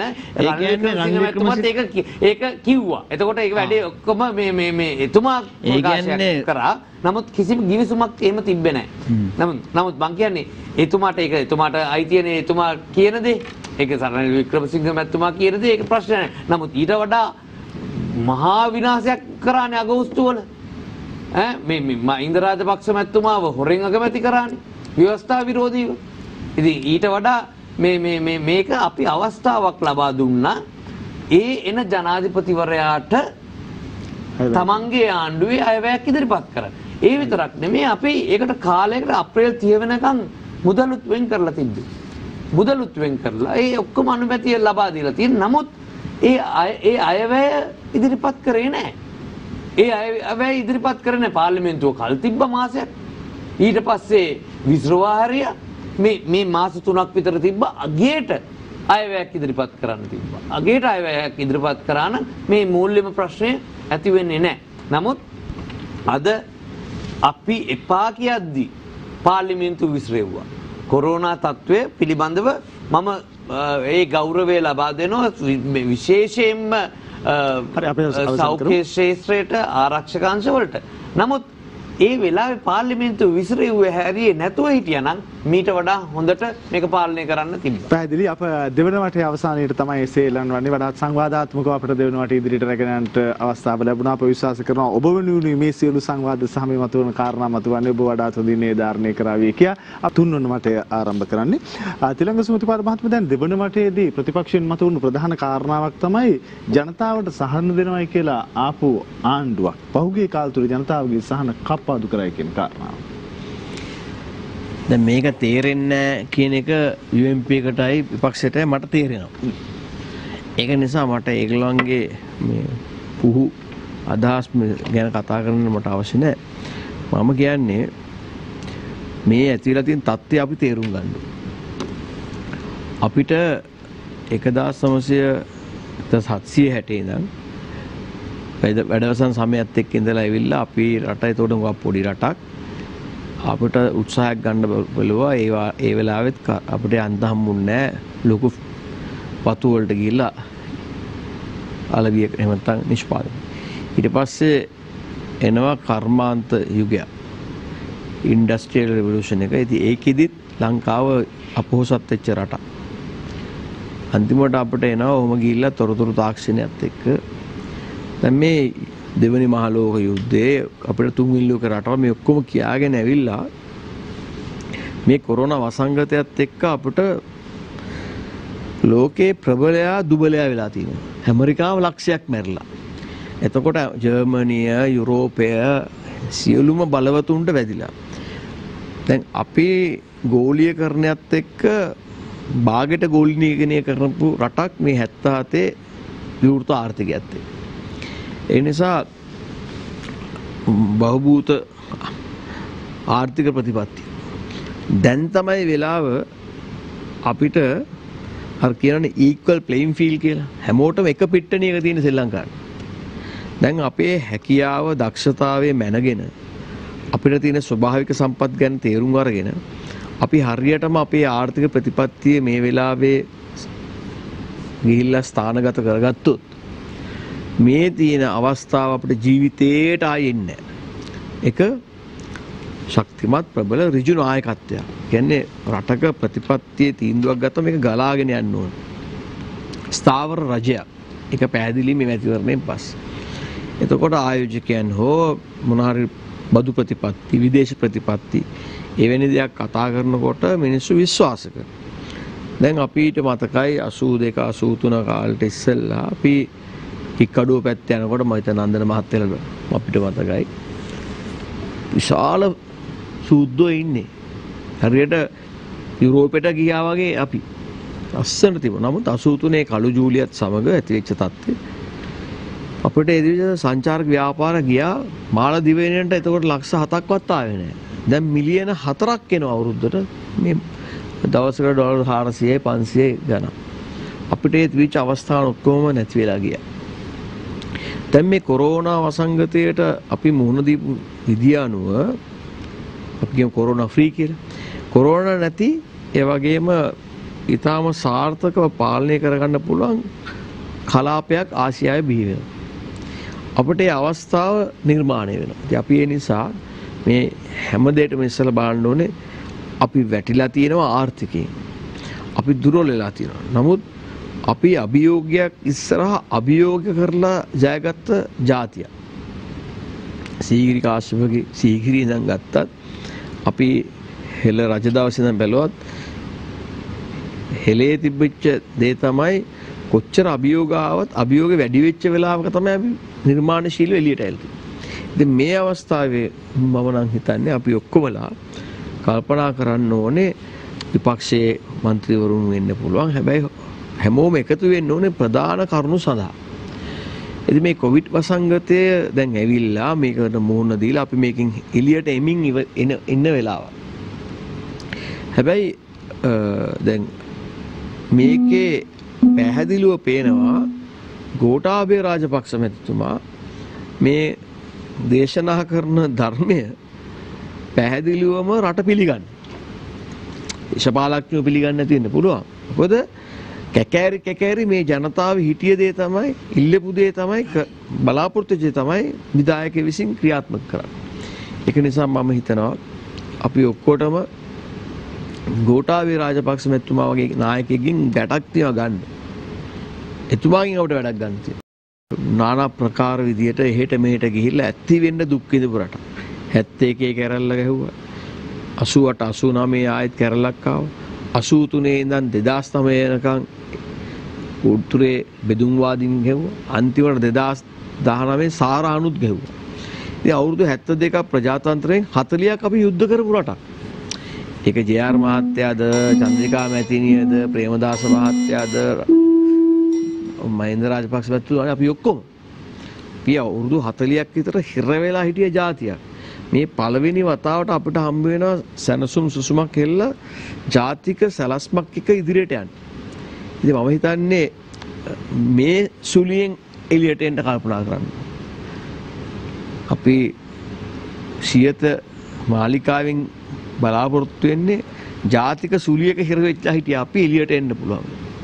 ඉතින් මම හිතනවා මේක තමයි අපේ ජීවිත කාලයේ අන්තිම අවස්ථාව.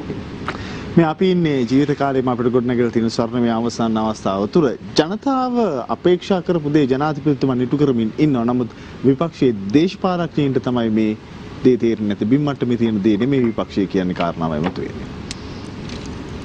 දැන් අපිද කිව්වේ තමන්ට ලැබිච්ච බලය හරියාකාරව වාරණය මේ පාවිච්චි කරගන්න බැරුව ඉන්නවා කියලා අපිද කිව්වේ. දේශපාලනඥයෝද කිව්වේ විපක්ෂයේ දේශපාලනඥයෝ නෑ. ඒ බලය ලබාගත් ජනාධිපතිතුමා ඉවසලා බැරිම තැන ඊයේ මහා කෝපයක් පිට කරා. අර මුහුණු ආවරණය නොතිබුණා නම් බලා ගන්න තිබුණා. පසුව ඉවත් කරාට පස්සේ අපි දැක්කා මොනතරම් අත්‍තරම අපි අනුකම්පා කරනවා. එතුමා බොහොම කෝපයෙන් ඒ එතනදී කතා කරේ. එහෙම රාජ්‍ය නායකයෙකු එතෙන්ටපත් වෙන්න ඇයි? දැන් එතුමාට මේ හැකියාව තිබුණා නම් මේ රටේ රාජ්‍ය තන්ත්‍රය හසුරවා ගන්න හැකියාව එතුමාට තිබෙනවා නම් හරි.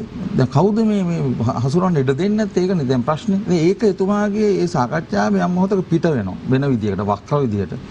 ඒ කියන්නේ එතුමා චෝදනා කරන්නේ මේ තමන්ගේම ප්‍රධාන නිලධාරියෙකුට. තමන් විසින්ම පත් කරපු ප්‍රධාන නිලධාරියෙකුට මහ බැංකුවේ අධිපතිතුමා සහ ඊට ඒ යටතේ ඉන්න අනිකුත් නිලධාරි මණ්ඩලයට මේ චෝදනාව කරන්නේ. හැබැයි දැන් එතුමාගේ අතේ ඍජුවම නෙමෙයි මේ ආයතනයේ තියෙන්නේ එතුමාගේ සහෝදරයා වෙච්ච අග්‍රාමාත්‍ය මහින්ද රාජපක්ෂ මහත්මයා යටතේ. එතකොට දැන් මේක අනියමින් එතුමාට කරපු චෝදනාවක් වෙන්නේ නැද්ද? දැන් අර නිලධාරීම වග කියන්න ඕනද තනියෙන් මේකට? එතුමා ඒ ආයතනයේ මග පෙන්වීමක් අවශ්‍ය නැද්ද? දැන් අපි ආණ්ඩුවපත් කරගන්නේ මොකටද? රජය පාලනය කරන්නේ ආණ්ඩුව. ආණ්ඩුව කියන්නේ දේශපාලන විභව, රජය කියන්නේ රටේ සමස්තය. කියන්නේ අමාත්‍යාංශ දෙපාර්තමේන්තු සංස්ථා මණ්ඩල ආරම්භයෙන් සමන්විත රජය පාලනය කරන්නේ පත් වෙන අලුත් ආණ්ඩුව. ඒතර ඒ ආණ්ඩුවට අයත් වන එහෙම නැත්නම් ඒ ආණ්ඩුව මැදිහත් වෙන්න ඕනනේ රජය පාලනය කරන්න. එතකොට ඒකේ කොටස් බාර දෙනවා එක කැබිනට් මණ්ඩලයේ සමාජිකයන්ට. ඒතර අග්‍රාමාත්‍යතුමාට බාර දීලා තියෙන ආයතනයේ හරියට ක්‍රියාත්මක වෙන්නේ නැහැ කියන ප්‍රශ්නේ ආවේ. අපි ඕක තමයි කරමින් හිටපු චෝදනාව. මාර්තු මාසයේ මේ රටේ අවසාන වශයෙන් ඉදිරිපත් කරපු මූල්‍ය වාර්තාවට පස්සේ මේ දක්වා මේ රජය සමත් වෙලා නැහැ රටට මොකද වෙලා තියෙන්නේ කියන මූල්‍ය ප්‍රකාශන එළියට දාන්න. හරි රටේ මම හැමදාම කියනවා මේ ජංගම ගිණුමේ තත්ත්වය මොකද්ද ප්‍රාග්ධන ගිණුමේ තත්ත්වය මොකද්ද මූල්‍ය ගිණුමේ තත්ත්වය මොකද්ද මේක දන්න අය දන්නවා මේක ඇනලයිස් කරගන්න නැතුව මේක විශ්ලේෂණය කරගන්න නැතුව මේ වැටිලා තියෙන තැනින් රට ඉස්සරහට ගෙනියන්න බෑ. ඒතකොට මේක කරන්න ඕන කවුද මූලික වශයෙන් මහ බැංකුව මුදල් අමාත්‍යාංශයේ මෙහෙම යටතේ මහ බැංකුව කරන්න ඕන. ඒතකොට මුදල් අමාත්‍යාංශයේ මෙහෙම යටතේ මහ බැංකුව මේ ඇනලිසිස් එක කරේ නැති නිසා විශ්ලේෂණය කළා.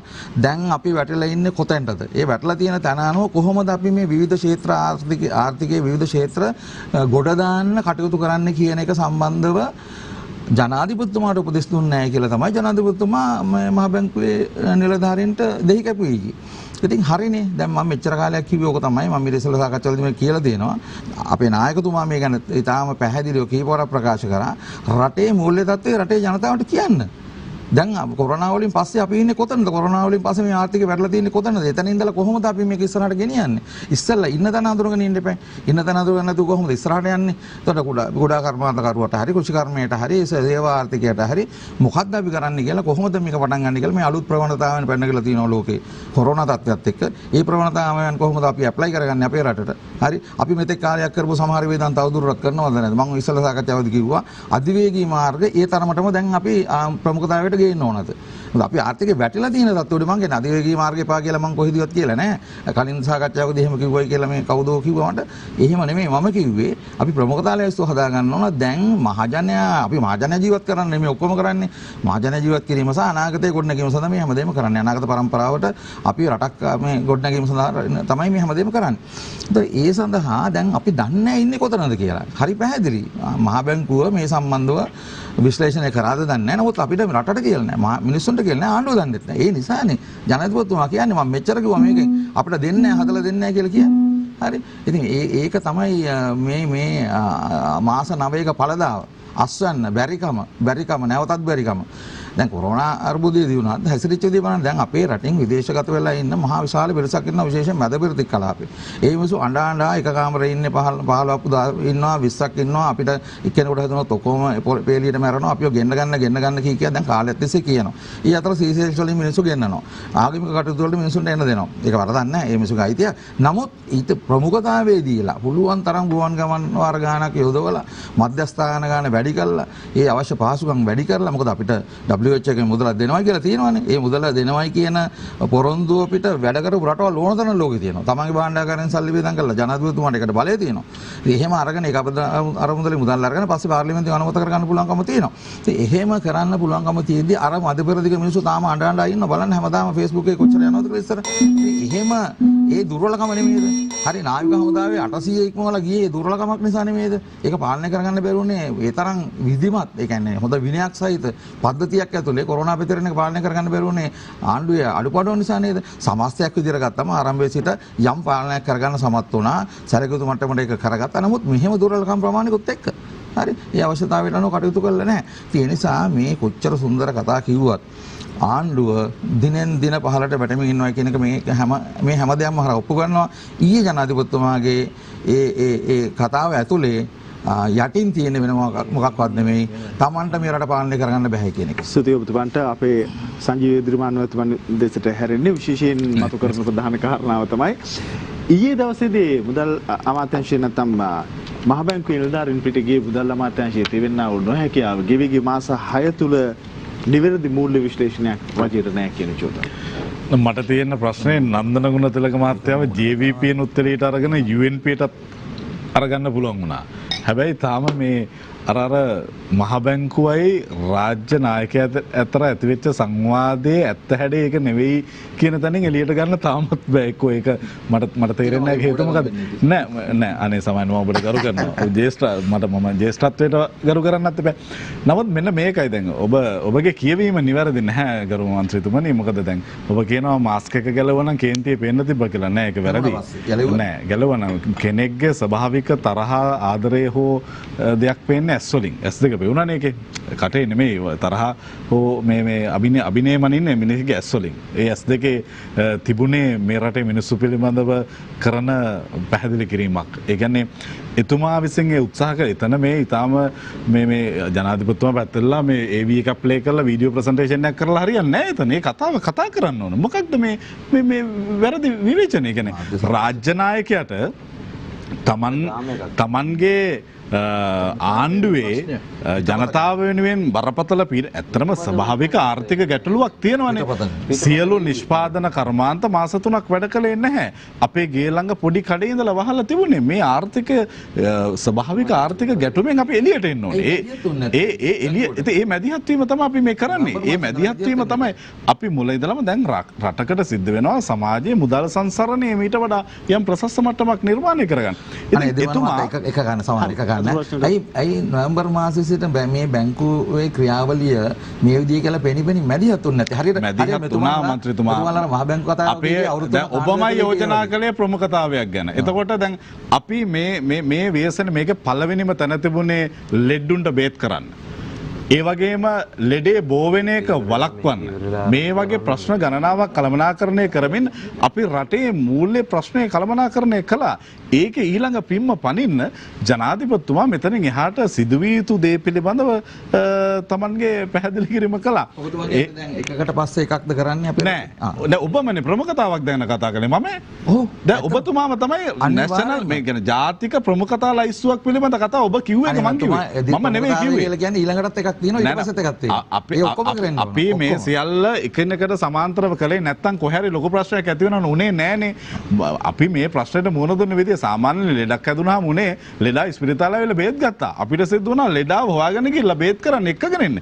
එතනින් මේ ප්‍රශ්නේ අපි පටන් ගත්තේ. ඒ සියලු තත්වයන් පිටරට හිටපු දරුවෝ ටික අපි ගෙනාවා. සියලු දෙනා අරන් ආවේ නෑ බව ඇත්ත. මේක ආණ්ඩුවකට කළමනාකරණය කළ හැකි උපරිමය කළමනාකරණය කළා. හෝටල් වල නතර කරපු කට්ටියද? සියලු තත්වයන් කළමනාකරණය කරමින් අපි මේකට අර වූහන් වල ඉඳලා දරුවෝ ටික ගෙනාපු තැන ඉඳලම අපි මේ තත්වයට ආණ්ඩුවකට කළ හැකි හැමදේම කළා. මොකද ලෝක තත්වයක ගලපලා යමක් විශ්ලේෂණය කරගන්න වෙන්නේ ඒ හා සමාන ඊළඟ සිද්ධිය සමග සාපේක්ෂ සංසන්දනාත්මකවනේ. 13000ක් විදේශිකයෝ ඉන්නවා හිර වෙලා. ලංකාවේ ඉන්නවා. ඒ මිනිසුන් එක්කන් ගියාද ඇවිල්ලා. 13000ක් ඉන්නවා මන්ත්‍රීතුමා. මේ සංචාරයට ආපු විදේශිකයෝ අපි තරම්වත් බැරි වුණා. දැන් ඉම්රාන් ખાන් මෑත කාලේ ඉනවා අපි දැක්කා ලෝකේ නිකන් ජනතාවාදී අමුතු මිනිහෙක් හැදෙනවා පාකිස්තානයේ අගමැති ඉම්රාන් ખાන්. ඉම්රාන් ખાන්ටවත් බැරි වුණා මේක කරන්න. ඔහු සම්බන්ධ සමාජයේ විරෝධාකල්පයක් පළවෙනි වතාවට පාකිස්තාන සමාජය තුළ මතුවුණා මේ සිද්ධිය සම්බන්ධයෙන්. එහෙම කලාපයක් ඇතුළේ. ඒ විදේශිකයන් ලංකාවට එක විනෝදාස්වාදය ලබා ගැනීම සඳහා හරි වෙනත් කටයුතු වල ආවා. කියන්නේ රට ගියයි කියන එක නෙමෙයිනේ ජීවිතේට අදාළ. දැන් හරි. ඒගොල්ලෝ ගියේ ක්‍රිකට් ගහන්න ඒ නිසා එයාලා ඕනේ නැහැ. නෑ මම කියන්නේ ඒක නෙමෙයි. මට තේරෙන්නේ නැහැ බැරිම මිනිස්සු ටික. නැහැ. මිනිහෙකුගේ ජීවිතේ බේරා ගැනීම සම්බන්ධ සිද්ධියේදී එයා එතෙන්ට ගියයි කියන එක අදාළ කරගන්න තරම් සදාචාර විරෝධී වෙන්න බෑ සමාජයකට. ඔබතුමා යෝජනා කළාට අපිට ආණ්ඩුවක් විදියට ඒක කරන්න බෑ. ඒ සියල්ලටම මදිවට ඔන්න ආයි පාරවල් කන්නද කියන තැනටත් එන්න පටන් අරන් වගේ මට දැනුනේ. ඔබමයි මේ ප්‍රමුඛතාව මතක් කළේ රටේ ස්වදේශික නිෂ්පාදන ආර්ථික ක්‍රියාවලිය ඊළඟ කොන ගිහිල්ලා ගැට ගැහෙනවා අභ්‍යන්තර ප්‍රවාහන පද්ධතිය සමග. හයිවේ එකයි රටේ නිෂ්පාදන ආර්ථිකය අතර තියෙන සම්බන්ධය මම අමුතුවෙන් ඔබට පැහැදිලි කළ යුතු නැහැනේ. ඒක එකිනෙකට ඉතාම සම්බන්ධයි. ඒ නිසා අපි ප්‍රමුඛතා පටලවා ගන්න ආණ්ඩුවක් නෙවෙයි. අපි ප්‍රමුඛතා පටලවා ගන්නේ නැහැ. ප්‍රමුඛතා පටලවා ගන්නෙත් නැහැ. අපි මේ සිද්ධිය අනපේක්ෂිත ව්‍යසනයක් කළමනාකරණය කිරීමේදී මේ සමාජයේ හමුවේ අප විසින් පළ කරලා තියෙන මේ ප්‍රසස්ස කළමනාකරණ හැකියාව පිළිබඳව UNPෙන් අපි චරිත සාතිකයක් වටිනාකමක් අපේක්ෂා කරන්නේ නැහැ. මේ රටේ මිනිස්සු පාරේ මැරෙන යුද්ධෙන් මේ රට බේරගත් එක ගැන ඒක හොඳයි කියන දිව නැවිච්ච රනිල් වික්‍රමසිංහ සජිත් ප්‍රේමදාස නියෝජනය කරපු UNPෙන් අපි මේ COVID-19 ව්‍යසනය ගැන හොඳක් අහන්න බලාපොරොත්තු වෙන තරම් අපි මෝඩ නෑ. මෙහෙම විග්‍රහයක් එන්නේ නැහැ. ඒ කියන්නේ එතුමන්ලාට මේකේ හොඳක් පේන්නේ නැහැ. අපි ඒ ගැන පුදුම නැහැ. හැබැයි ඔබතුමන්ලාට එදා යුද්ධ වෙලාවෙත් මේක දැනුනේ නැහැ. ඔබ යන පාර වැරදි කියලා. රටේ ජාතික අභිලාෂයන් එකපාරකයි රටේ දේශපාලන පක්ෂ වෙන පාරකයි ගියාම මොකද වෙන්නේ කියලා ඔබතුමන්ලා මීට පෙර අත්විඳලා තියෙනවා.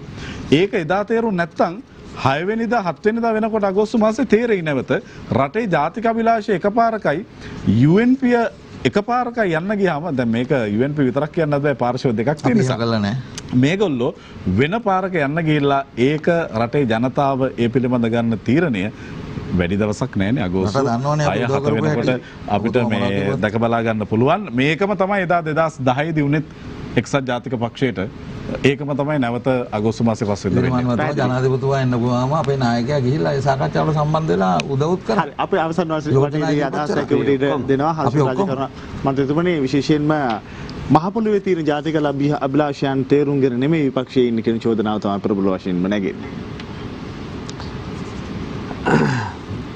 දැන් මෙතුමල් කතා කරපු කාරණා කීපයකින් මට විශේෂයෙන්ම කියන්න ඕනේ මේ කොරෝනා වසංගතයේ තත්වයේදී ඇති වෙලා තියෙන මේ මෙතුමා කියනවා මේ විශාල පිරිසක් ලංකාවට ගෙනාවලු. ඔව් ගෙනාවා. ඒ අර මුදල් දීලා ටිකට් අරගෙන ටිකට් වල ගණන් දෙගුණයක් වගේ. නමුත් ඒ මුදල් දීලා ගෙනාපු අය ලංකාවට ආවා. නමුත් අපි දන්නවා මේ මැද පෙරදිග ඒ අයට මුදල් දෙන්න හැකියාවක් නැහැ. ඒ අයට රැකියාවල් එහි අහිමි වෙලා කාමරවල වැටුප් නැතුව මේ විශාල අර්බුදයකටපත් වෙලා තියෙනවා. අන්න ඒ අයට සාධාරණයක් ඉටු කරන්න කියලා අපි කියනවා. ඒ අය වෙනුවෙන් නොමිලේ මේ කටයුත්ත කරන්න. මේ සල්ලි ටිකට් අරගෙන එන අයට ප්‍රථමයෙන් කරුණාකරලා ඒ අයට කරන්න ඒක තාම කෙරලා නැහැ. දැන් මේ කොරෝනා හැදිලා දැන් සතියක් නෙමෙයිනේ. දැන් මාස ගාණක් වෙනවනේ. හරිද? මේ මැද පෙරදිගකින් එන අය මිනිස් බෝම්බයක් කිව්වා. ඒ අයට සාධාරණයක් ඉටු කරන්න තාම සාධාරණයක් ඉටු කරලා නැහැ. ඒ වගේම තමයි දැන් මේ අර සෙන්ට්‍රල් බැංක් එකේ නිලධාරීන් ගෙනල්ලා දැන් මේ වෙච්ච කතාව ගැන මෙතුමන්ලා මේ ආකාරයෙන් කියන්න කල්පනා කරලා බලන්න. දැන් මේක එහෙම වුණා කියන්නකෝ. දැන් නිලධාරීන්ට තමන් කියන දේ කරන්නේ නැහැ කියලා බනිනවා. හරිද? ඒක බනින එක දැන් මාධ්‍යට දාන්න ඕනේද? කල්පනා කරන්න බනිනවා කියන්නේ ඒක හොඳයි. හරි. මේක කරේ නැහැ කියලා ප්‍රින්සිපල් වගේ බනිනවා. හරි. ඒක කොච්චර සදාචාරාත්මකද කියලා බලන්න. දැන් තමන්ම පත් කරපු එක්කෙනා ප්‍රොෆෙසර් ලක්ෂ්මන්. හරිද? මේ අපි නෙමෙයිනේ පත් කරේ. තමන්ම පත් කරපු එක්කෙනා. තමන්ගේ ආණ්ඩුවේ තමන්ගේම ලොකු අයියක් තමයි ඇමති. මහින්ද රාජපක්ෂ අග්‍ර අමාත්‍යතුමා. එතකොට ඒ අමාත්‍යතුමා යටතේ දැන් එතුමත් නැහැ. මේක අපිට නම් පේන්නේ මේක එතුමට බැන්නදෝ මන් දැන් මණ්ඩලයේ කතාවද දන්නෙත් නැහැ. හරිද? ඒ කෙසේ වෙතත් අපිට ඒව අදාළ නැහැ. නමුත් මේකේ තියෙන සදාචාරාත්මක පැත්තකුත් මං හිතන්නේ. තමන්ගේ නිලධාරීන්ට තමන්ට කතා කරලා මේක මාධ්‍යයට දානවා කියන්නේ මේ 2.50 වැඩක්. මෙතුමන්ලා පිරිසකට ඒක හරි ලොකු දෙයක්. දැන් ඒ මොකද ඒ නොහැකියාව ඒක ඇත්තටම උන්නේ නැහැ කියන එක දන්නවා. දැන් මේ සති 3-4 මේ සමාන මාස 3-4 ඇතුළත මේ කටයුත්ත උන්නේ නැහැ කියන එක මෙතුමා දන්න හින්දා ඒක වහගන්න මෙන්න බිල්ලට තිබ්බා සෙන්ට්‍රල් බැංක් එකේ නිලධාරීන් ටික. ඒකයි ඇත්තටම උනේ. ඒ විතරක් නෙමෙයි.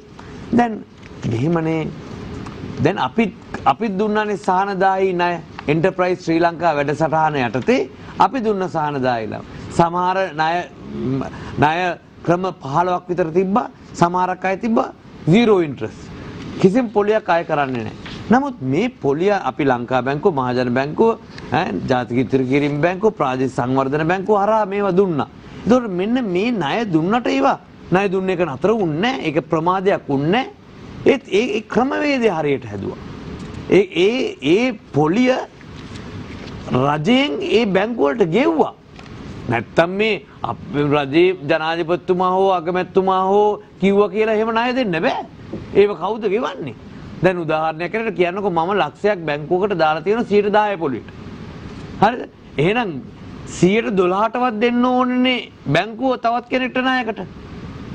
එහෙම නැතුව 10% පොලියට තැන්පතුවක් අරගෙන 5% දුන්නොත් බැංකුව අහන්න වෙනවනේ.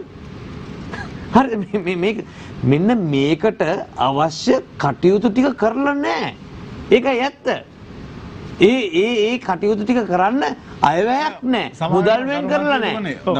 දැන් ඔබතුමා යෝජනා කරන්නේ මහ බැංකු නිලධාරීන් ගෙදර ගියාම රැට ජනාධිපතිතුමා ගිහිල්ලා බැංකුව ඇරලා මේක කරලා ඉන්නද මොකද්ද මේ කියන්නේ මට තේරෙන්නේ නැහැ. ඒ කියන්නේ දැන් මේක නිලධාරීන් එක සාකච්ඡා කරන්නේ නැතුව රැට කරන දේවල් ගැන මම කියන්නේ සාකච්ඡා කරන්නේ ඔබගේ යෝජනාව මොකද්ද? මගේ යෝජනා තමයි මම කිව්වදේ අර 110ට අරගෙන 105ට දුන්නොතින් බැංකුව වහලා දාන්න වෙනවනේ. ඒකට අවශ්‍ය මුදල් ප්‍රතිපාදන ටික දෙන්න ඕනේ. ඒ කටයුතු ටික කරලා නැහැ. ඒ ටික කරන්නේ කවුද ඇමති? මමද? සිදුවිය යුතු ඒ කවුද ඇමති? කවුද මුදල් ඇමති? අගමැතිතුමා. අගමැතිතුමා. ඉතින් එතුමාවක් කියන්න ඕනේ මේකට. වෙන කවුරුත් නෙමෙයි. මේ නිලධාරියට බැන බැන බබා ඔබතුමාට එකක් කියන්නද? රාජපක්ෂ සහෝදරයන් අතර ගැටුමක් නම් අපේක්ෂා කරන්න එපා. අපිට ගැටුමක් වුණත් එකයි නැත්ත් එකයි අපිට අදාළ නැහැ. ඔය හීනේ ඔයාලා දකින්න නම් සෑහෙන කාලයක් මට අදාළ නැහැ ඒක. ඒක මට අදාළත් නැහැ රටට අදාළත් නැහැ. හරිද? ඒක මම එහෙම කිව්වෙත් නැහැ. ඔයාම ඒක හිතාගෙන ඒක මවාගෙන ඔයා කිව්වා. කාටද බයින්න දන්නේ නැහැ කියලා. ඔබතුමාද මේක පිටිපස්සේ ඉඳගෙන මේ තිර රචනේ ලිව්වේ. හරිද? ඔබ මාධ්‍ය වාරණයකටත් යෝජනාවක් කළානේ. මේ තිර රචන ලිව්වේ ඔබතුමාද මම ඔබ මාධ්‍ය වාරණයකටත් යෝජනාවක්ත් කළා. මාධ්‍ය වාරණයකටත් යෝජනාවක් කළා. මාධ්‍ය වාරණයක් නෙමෙයි එහෙම කරන්නේ නැහැ. සමහරක් දේවල් තියෙනවා මේ ගෙදර ප්‍රශ්න එළියට දාන්නේ විශේෂයෙන්ම නිලධාරීන්ගේ ආත්ම ගෞරවය. ඒ සදාචාරයත් මත තියෙනවා.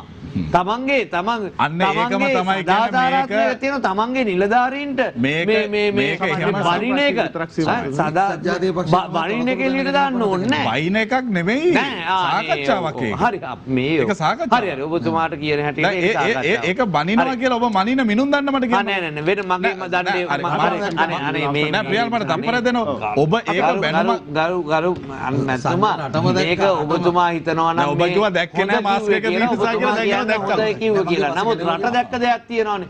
අපිට තේරිච්ච දෙයක් තියෙනවානේ. මට නම් දැනුනේ මගේ කන් වලට මගේ ඇස් වලට දැනුනේ මේ අපේ භාෂාවෙන් කියනවා ඇටි හැලෙන්න බැන්න. හරිද? මම සමා වෙන්න. නමුත් ඒක තමයි අපිට දැනුනේ දේ. ඔබතුමාට දැනුනේ වෙන දෙයක් නම් ඒක ඔබතුමා තීන්දුව කරන්න. නමුත් ඒක සදාචාරාත්මක නෑ කියන එක මම කියන්න ඕනේ. මෙතන තියෙන ප්‍රශ්නේ තියෙන්නේ මේකට අවශ්‍ය ඒ වැඩපිළිවෙල ක්‍රියාත්මක වුණේ නැහැ. ඒකයි මම කියන්නේ. මේ අපි මං හොඳම උදාහරණ එන්ටර්ප්‍රයිස් ශ්‍රී ලංකා වැඩසටහන කොච්චර සාර්ථකව ඒ කටයුතු කරාද? ඒකත් නතර කරා. ඒක වෙන කතාවක්. හරිද?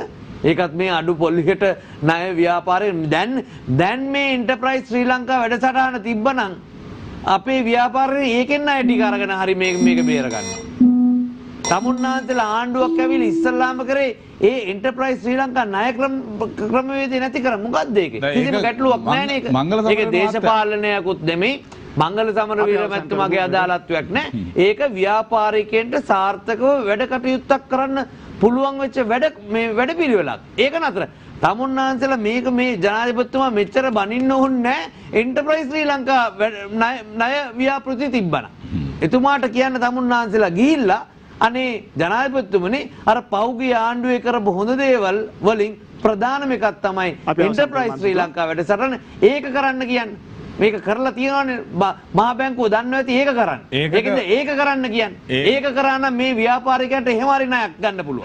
දැන් ණයක් ගන්න බෑ. අවසානයේ තුර අපි ඉන්නේ අප තවත් වටයක් ක්‍රියාත්මක නියමිතව අවසන් වටේට ප්‍රවිෂ්ඨ වන්නේ. අවසන් වටය තුළ විනාඩි 2ක කාලයක් එක් කතිකයෙකු සඳහා ලැබෙනවා. ඒ අවසන් විනාඩි 2 තුළ අතුරු කාරණා මතු කරනවට වඩා අපි මේ මතුවුණු කාරණාවන් පිළිතුරු දීම සහ ඒ වගේම සංක්ෂිප්තයයි බලාපොරොත්තු වෙන්නේ. අපි ඔබතුමන්ට මුලින්ම ආරාධනා කරන අවසන් වටේ සඳහා.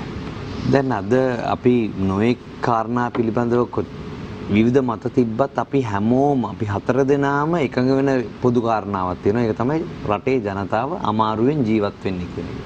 දැන් මම ඉල්ලීමක් කරනවා මෙම රජයෙන් තමුන්නාන්සලාගෙන් ඒකට සාධාරණයක් ඉටු කරන්න. අපි වැඩි කරා රුපියල් 10000ක් තමුන්නාන්සලාත් වැඩි කරන්නකෝ. පුළුවන් ප්‍රමාණයක් රජයේ සේවකින්ගේ වැටුප. අපි විශ්‍රාමික වැටුප රුපියල් 3500ක් වැඩි කරන්න. තමුන්නාන්සලාත් කරුණා කරලා මේ අහිංසක දුප්පත් මේ අවස්ථාවේදී රුපියල් 3500ක් නෙමෙයි 1500ක් හරි වැඩි කරන්න. අපි ඩොලර් බැරල් එක මිල ඩොලර් 65 තියෙනකොට අපිට පුළුවන් වුණානේ පෙට්‍රල් ලීටරයක් රුපියල් 33කින් ඩීසල් 16කින් භූමිතෙල් 16කින් අඩු කරන්න. ගෑස් රුපියල් 300කින් අඩු කරන්න. ඉල්ලීමක් කරනවා. දැන් ඒක බැහැලා තියෙනවා ඩොලර් 25ට. කරුණා කරලා ඒ සාධාරණ ජනතාවට ලබා දෙන්න මේ භාණ්ඩ හා සේවාවල වල මිල ගණන් ටික සම්පූර්ණයෙන්ම අඩු වෙනවා. මේ ඉන්ධන මිල ගණන් අඩු වීමේ වාසිය ජනතාවට ලබා දෙන්න. ඒ විතරක් නෙමෙයි අපි වැඩි කරා සමෘද්ධි දෙගුණයක්. තමුන්නාන්සලත් මේ ජීවත් මේ අපි හැමෝම එකගයිනේ මේ වෙලාවේ ජීවත් වෙන්න බෑ කියලා සමෘද්ධිය වැඩි කරන්න. වැඩි හිටි දීමනාව පොඩ්ඩක් වැඩි කරන්න. අපි දුන්නනේ ගැබිනි කාන්තාවන්ට රුපියල් 2000ක් මාසෙකට තමුන්නාන්සලා ඒක 2400 කරන්න.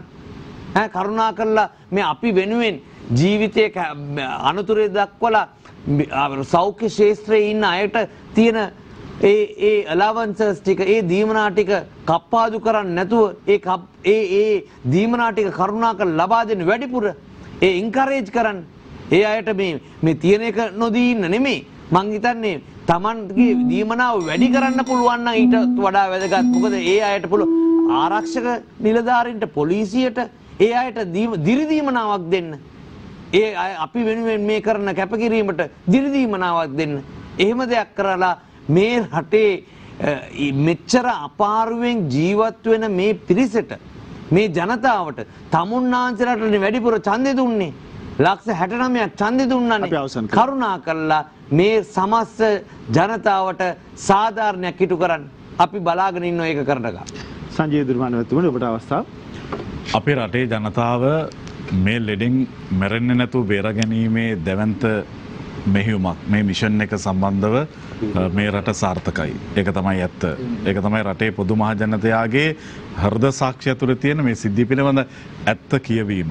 ඒ වගේම මේ සිද්ධිය සම්බන්ධව මතුවුණු අතුරු ප්‍රශ්නය තමයි ආර්ථික ගැටලුව. අපි ඒක කළමනාකරණය කිරීමට මැදිහත් වුණා. 5000 දුන්නා විතරක් නෙමෙයි 5000කුත් දුන්නා තව බොහෝ දේ කරන ගම මම ලයිස්ට්ුවක් කියාගෙන ආවා. ඒ කියන්නේ ලීසින් සහනාධාරයට අවශ්‍යතා පහසුකම් බැංකු වාරිකයට පහසුකම් සලසන තැන ඉඳලම අපි දුන්නා. අපි රුපියල් 5000කුත් දුන්නා. ඒ කියන්නේ සමහර ගෙවල් වලට ඒ 5000ත් එකම පවුලේ අනුපවුල් විදිහට ගත්තාම ඒ ප්‍රතිලාභයත් ඊට වඩා ලැබුණා. අපි කියන්නේ මේ හර්ෂණ රාජකර්ම මන්ත්‍රීතුමා අපිට මේ ලකුණු දාන්න ස්තුතියි ඔබට. ඇත්ත අපි පඩි වැඩි කරන්න පුළුවන් ආර්ථිකයක් ඔයාලට දීලා ගියේ. අපි පඩි වැඩි කරන්න පුළුවන් ආර්ථිකයක් දීලා ගියේ ඔයාලට. අපිට දුන්නා ඒක තමයි ඒක දේශපාලනික ජෝක් එකක් වෙන්න පුළුවන් ඔයාලට. පඩි වැඩි කරන්න නෙමෙයි මේ රටේ ඊළඟ හෝරාව මේ රට පවතින්න කොහොමද කියන තැනට හිතන්න බැරි තරම් ආර්ථිකය බිම දාලා මෙයාලා ගියේ. මහ බැංකුවට ගැහුව එක විතරයි අපිට කතා කරන්න පුළුවන් වුණේ. මොකද මේ රටේ ආර්ථිකය බිමට ඇද දාපු තැන පිළිබඳව ගැටලුව මේ රටේ සමාජයත් එක්ක අපි නැවත කතා කරන්න වෙනවා. අපිට මේ ආණ්ඩුව දීලා ගිය ආර්ථිකයයි අපි එදා 2015 මෙයාලට දුන්න ආර්ථිකය 107.2ක ආර්ථික වර්ධන වේගයක් තියෙන රටක් අපි මෙතුමන්ලට බාර දීලා ගියේ.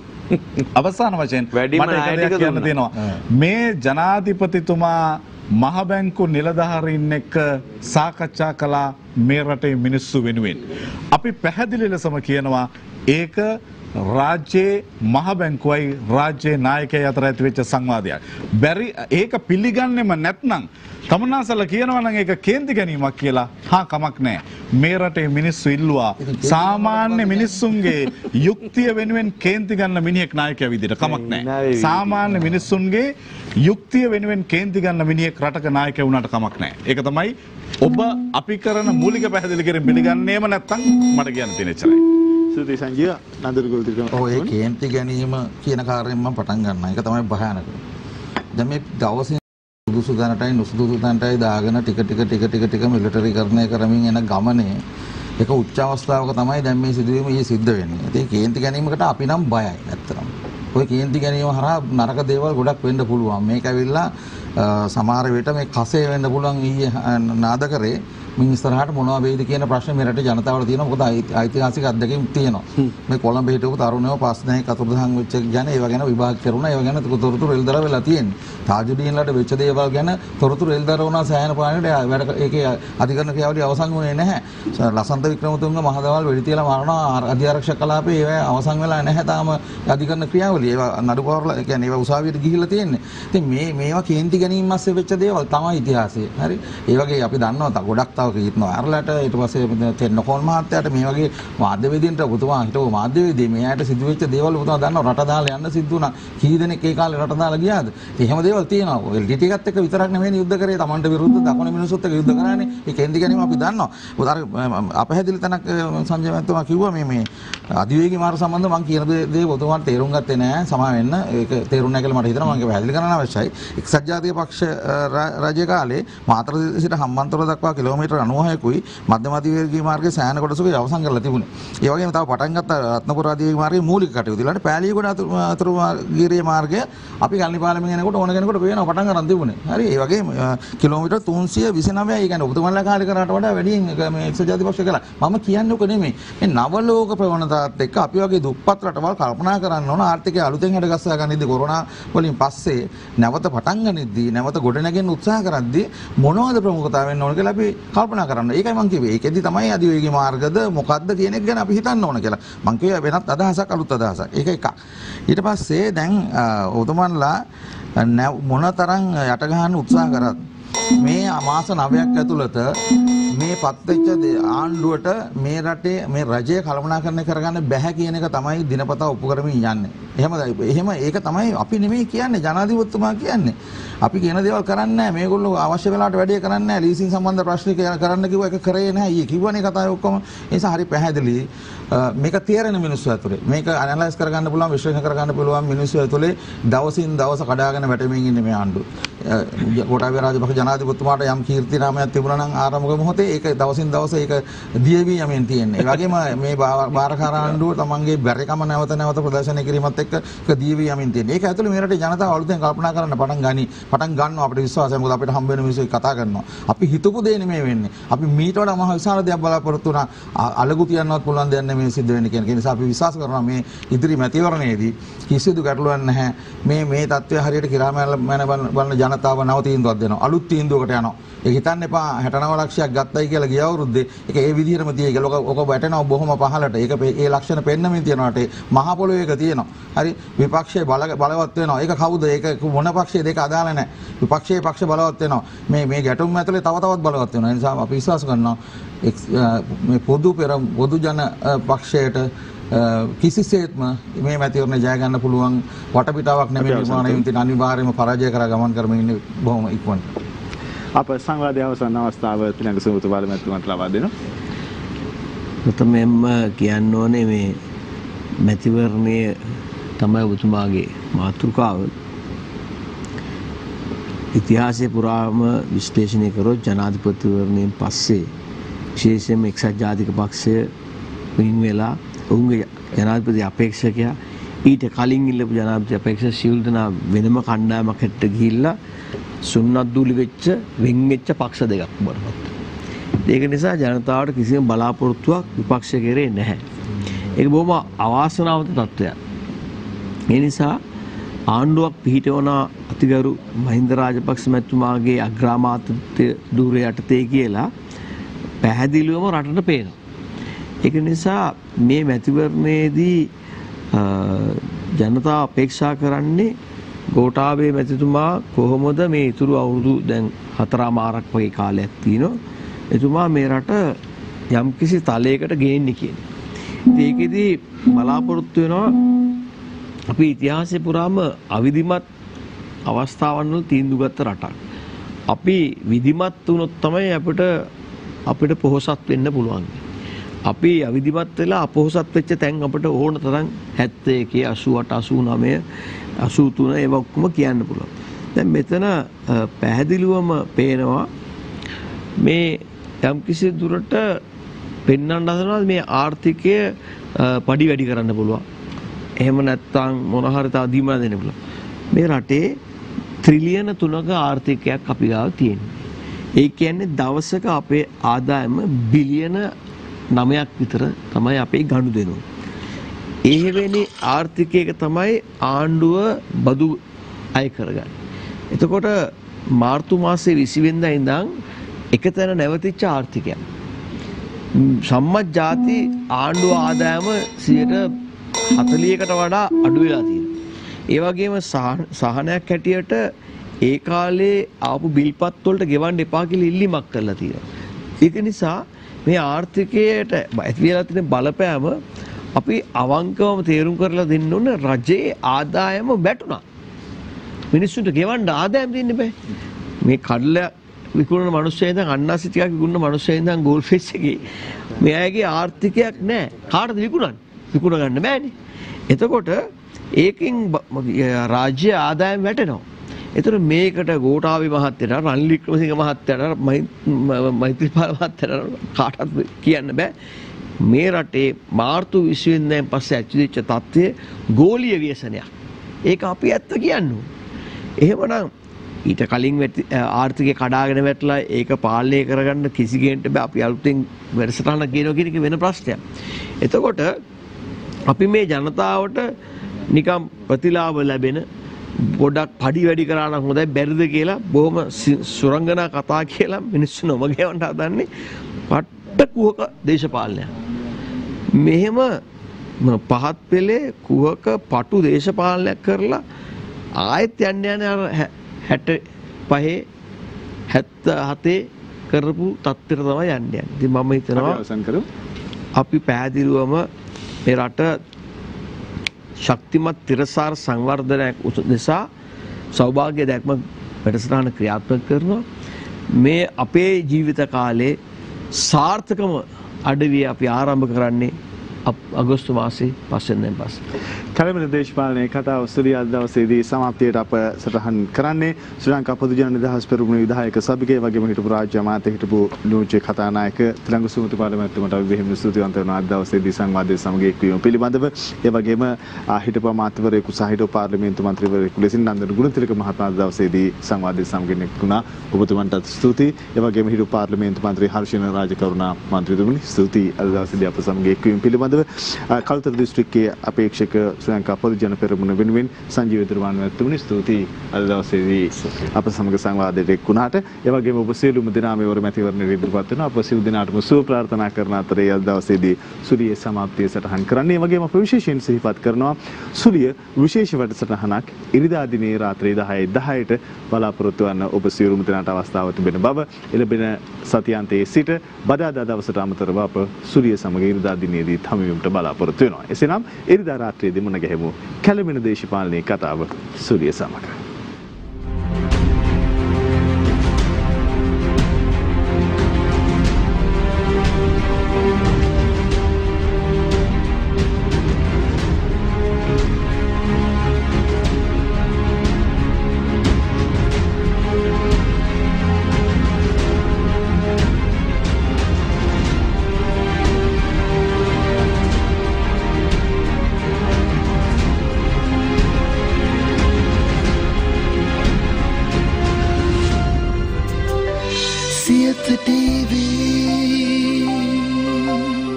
දිනපතා අලුත් වීඩියෝ සහ ප්‍රවෘත්ති නැරඹීමට ඉහත බටන් එක ක්ලික් කර සියත TV සබ්ස්ක්‍රයිබ් කරන්න.